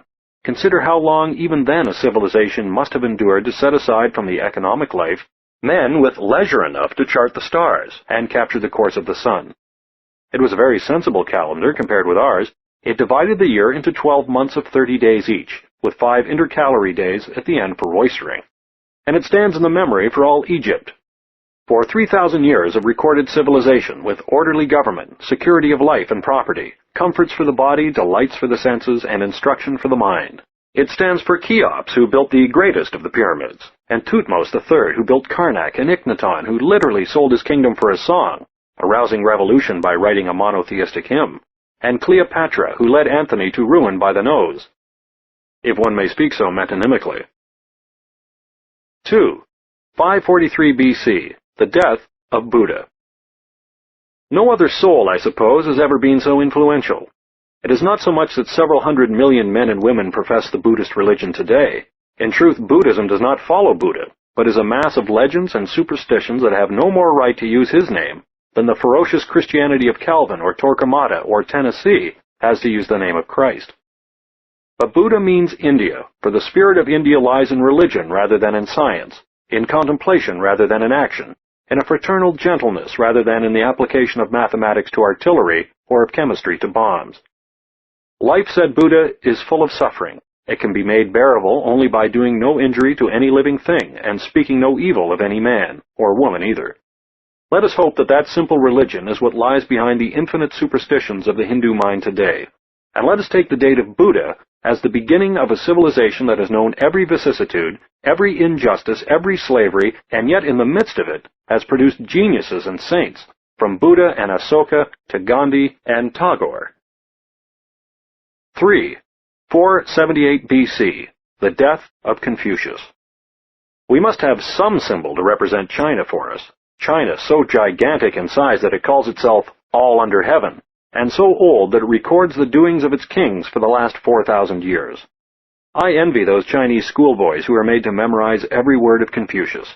I have found every line profound and applicable, and sometimes I think that if these maxims had sunk into my memory for 20 years, I might have in me a little of the poise of soul, the simple dignity, the quiet understanding, the depth of character, the infinite courtesy that I have found in the educated Chinese everywhere. Never has one man so written his name upon the face and spirit of a people as Confucius has done in China. Let us take him again as a symbol and a suggestion.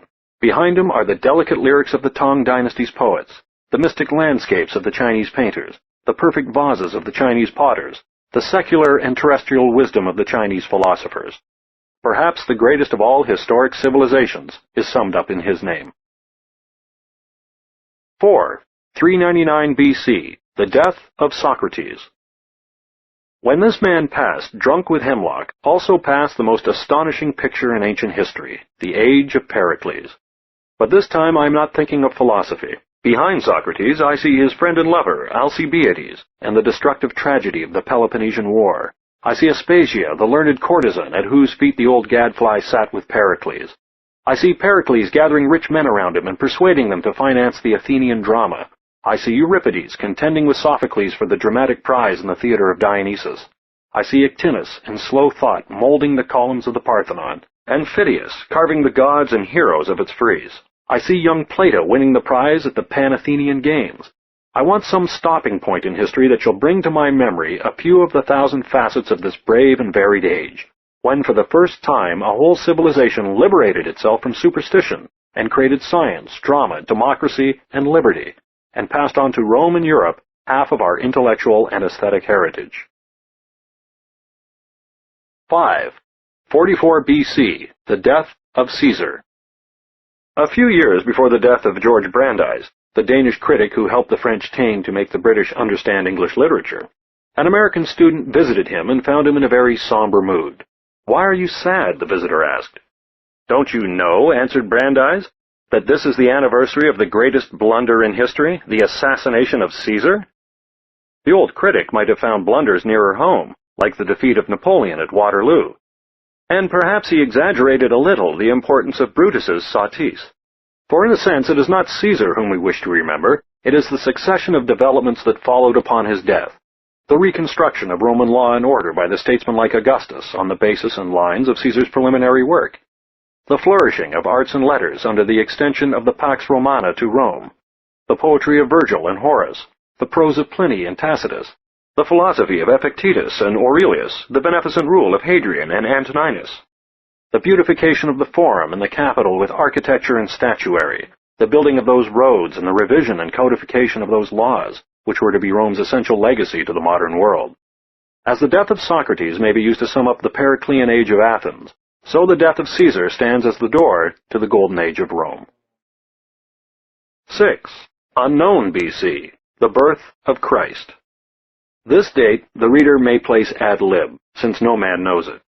For us it is the most important date of all because it divides all history in the West, gives us our greatest hero and model, provides us with that body of myth and legend which is now passing from the theological to the literary stage, and marks the beginning of that Christian age which seems today to be approaching its close. After us, the deluge.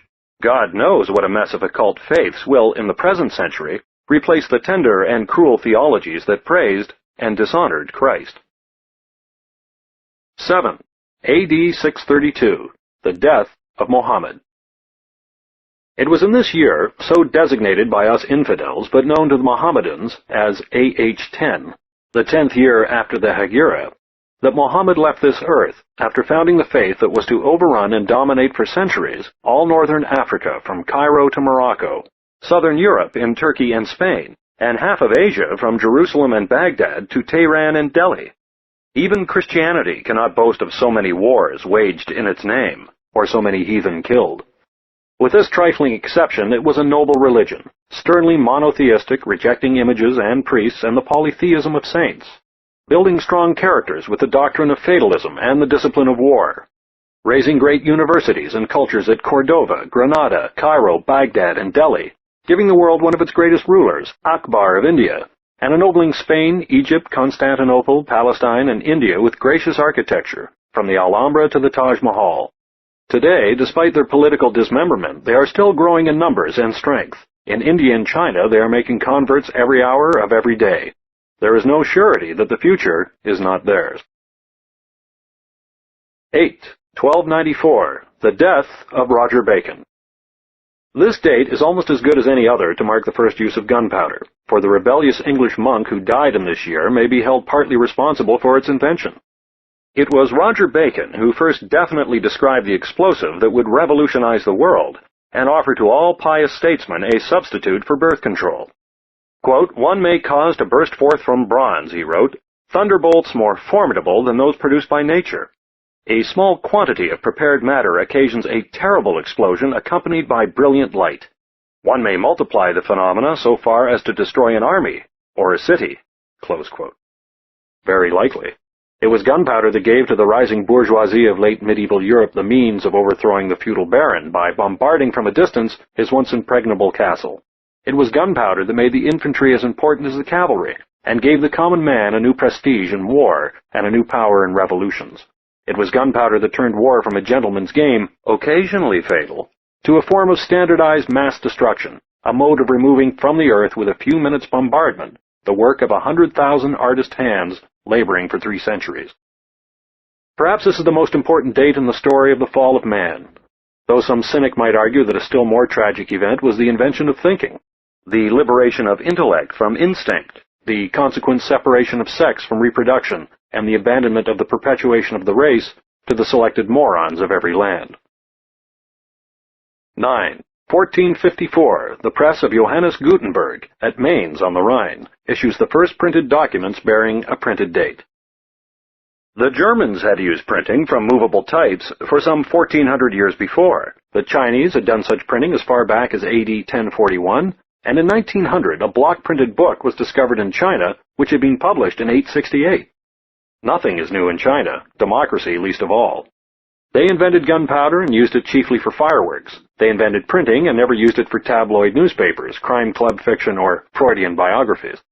In Western civilization, printing helped money and muskets to liberate the middle class and put an end to the rule of the knights and the priests. It enabled the people to read the Bible, and so engendered the Reformation. It immensely widened the circle to which a writer might address his ideas, and by transferring the making of books from monks to printers' devils, and the patronage of books from the aristocracy and the church to the commonalty and the laity, it made possible the propaganda and development of democracy and free thought. Napoleon remarked that the Bourbons might have preserved themselves and prevented the French Revolution by maintaining a governmental monopoly of ink. Our empowered middle class has profited by the example and has made literacy an impediment to the acquisition of truth. One hardly knows today whether printing does more harm than good, or whether the growth of knowledge and learning has not weakened character as much as it has stocked the mind. But let us try it a little further. 10. 1492. Columbus discovers America.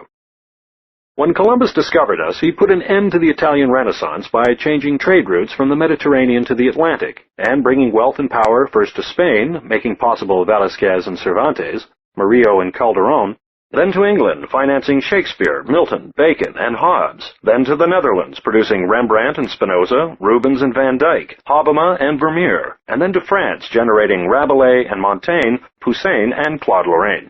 When, in 1564, Michelangelo died and Shakespeare was born, it was a sign that the Renaissance had died in Italy and had been reborn in England. The discovery of America cooperated with the Reformation, and the diminution of Peter's pence, in ending for a time the role of Italy in history. Later, the development of the New World opened up a vast market for European goods and a vast area for Europe's surplus population. This is the secret of Europe's rapid growth in wealth and power, and its conquest of Africa and Asia and Australia. And all the history of America, with its experiments in popular sovereignty and popular education, would that the order had been reversed, lay potential in that magnificent adventure of 1492. 11. 1769. James Watt brings the steam engine to practical utility. This event inaugurated the Industrial Revolution. Hero of Alexandria made a steam engine in 130 BC. Della Porta, Savary, and Newcomen had made better ones in 1601, 1698, and 1705. But it was Watt's stone that capped the arch and changed the world. Essentially, there are only two fundamental and pivotal events in human history. The agricultural revolution, in which men passed from hunting to tillage and settled down to build homes, schools, and civilization, and the Industrial Revolution, which threw millions and millions of men, first in England, then in America and Germany, then in Italy and France, then in faraway Japan, now in China, the Soviet Union, and India, out of their homes and their farms into cities and factories. It transformed society and government by empowering the owners of machinery and the controllers of commerce beyond the owners of titles and land. It transformed religion by generating science and its persuasive miracles, and inducing many men to think in terms of cause and effect and machines. It transformed the mind by substituting novel and varied stimuli, necessitating thought for the old ancestral and domestic situations to which instinct had been adapted and sufficient. It transformed woman by taking her work from the home and forcing her into the factories to recapture it. It transformed morals by complicating economic life, postponing marriage, multiplying contacts and opportunities, liberating woman, reducing the family, and weakening religious and parental authority and control.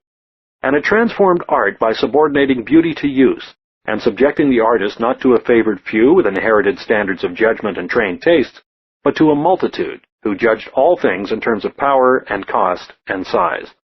All this, incredible as it may seem, is in that single invention of James Watt. All this and more: capitalism, socialism, the imperialism that must come when industrialized nations need foreign markets and foreign food, the wars that must come for these markets, and the revolutions that must come from these wars. Even the Great War and the vast experiment in Russia were corollaries of the Industrial Revolution. 1769 stands for the whole modern age. 12. 1789. The French Revolution. The French Revolution must be taken not as a single self-contained event, but as the political signature to economic and psychological facts that had accumulated for centuries. Perhaps it began in 1543, when Copernicus published his book on the revolutions of the celestial orbs. For then began the twilight of the gods and the liberation of man. Cast here upon this petty earth, no longer the center of things, but an incident, forced to realize that humanity is an interlude in biology, biology an interlude in geology, as any earthquake will remind us, and geology an interlude in astronomy. Man was left to shift and think for himself. Thought became free and boundless, and fought its way out of superstition and ecclesiasticism, to the time when a whole age would be named after a writer, and Voltaire might say, "I have no scepter, but I have a pen." I never cease admiring the French Enlightenment. All in all, I consider it the peak of human history, greater even than Periclean Greece or Augustan Rome, or Medicean Italy. Never had men thought so bravely, spoken so brilliantly, or lifted themselves to a greater height of culture and courtesy. "Alas," said Louis XVI, standing in his temple prison before the books of Voltaire and Rousseau, "these are the men that have destroyed France." Yes, they had destroyed one France, but they had liberated another, not to speak of freeing America through their disciples, Washington, Franklin, and Jefferson. This is the best I can do, far off here in the Pacific, between two hemispheres and two ages. I look back to the Orient and wonder how a Confucian scholar or a Hindu Brahmin would smile at my dates. The one would inquire courteously where the Tang dynasty entered into my list, an age as great in China as the Enlightenment in France. The other would ask about Akbar and Asoka, and I could only answer that Asoka belongs to Buddha and Akbar to Muhammad. I know how partial and provincial all this must be. We are all born within frontiers of space and time, and, struggle as we will, we can never escape from our boxes. To us, civilization means Europe and America, and the Orient, which considers us barbaric, seems barbarous. I let the reader, then, make his own lists, helping himself to what he likes in mine. Let him try to build for himself another perspective in unity that shall clarify human development for him, and let him remember the words which Napoleon bequeathed to the Duke of Reichstadt at St. Helena. "May my son study history, for it is the only true psychology and the only true philosophy."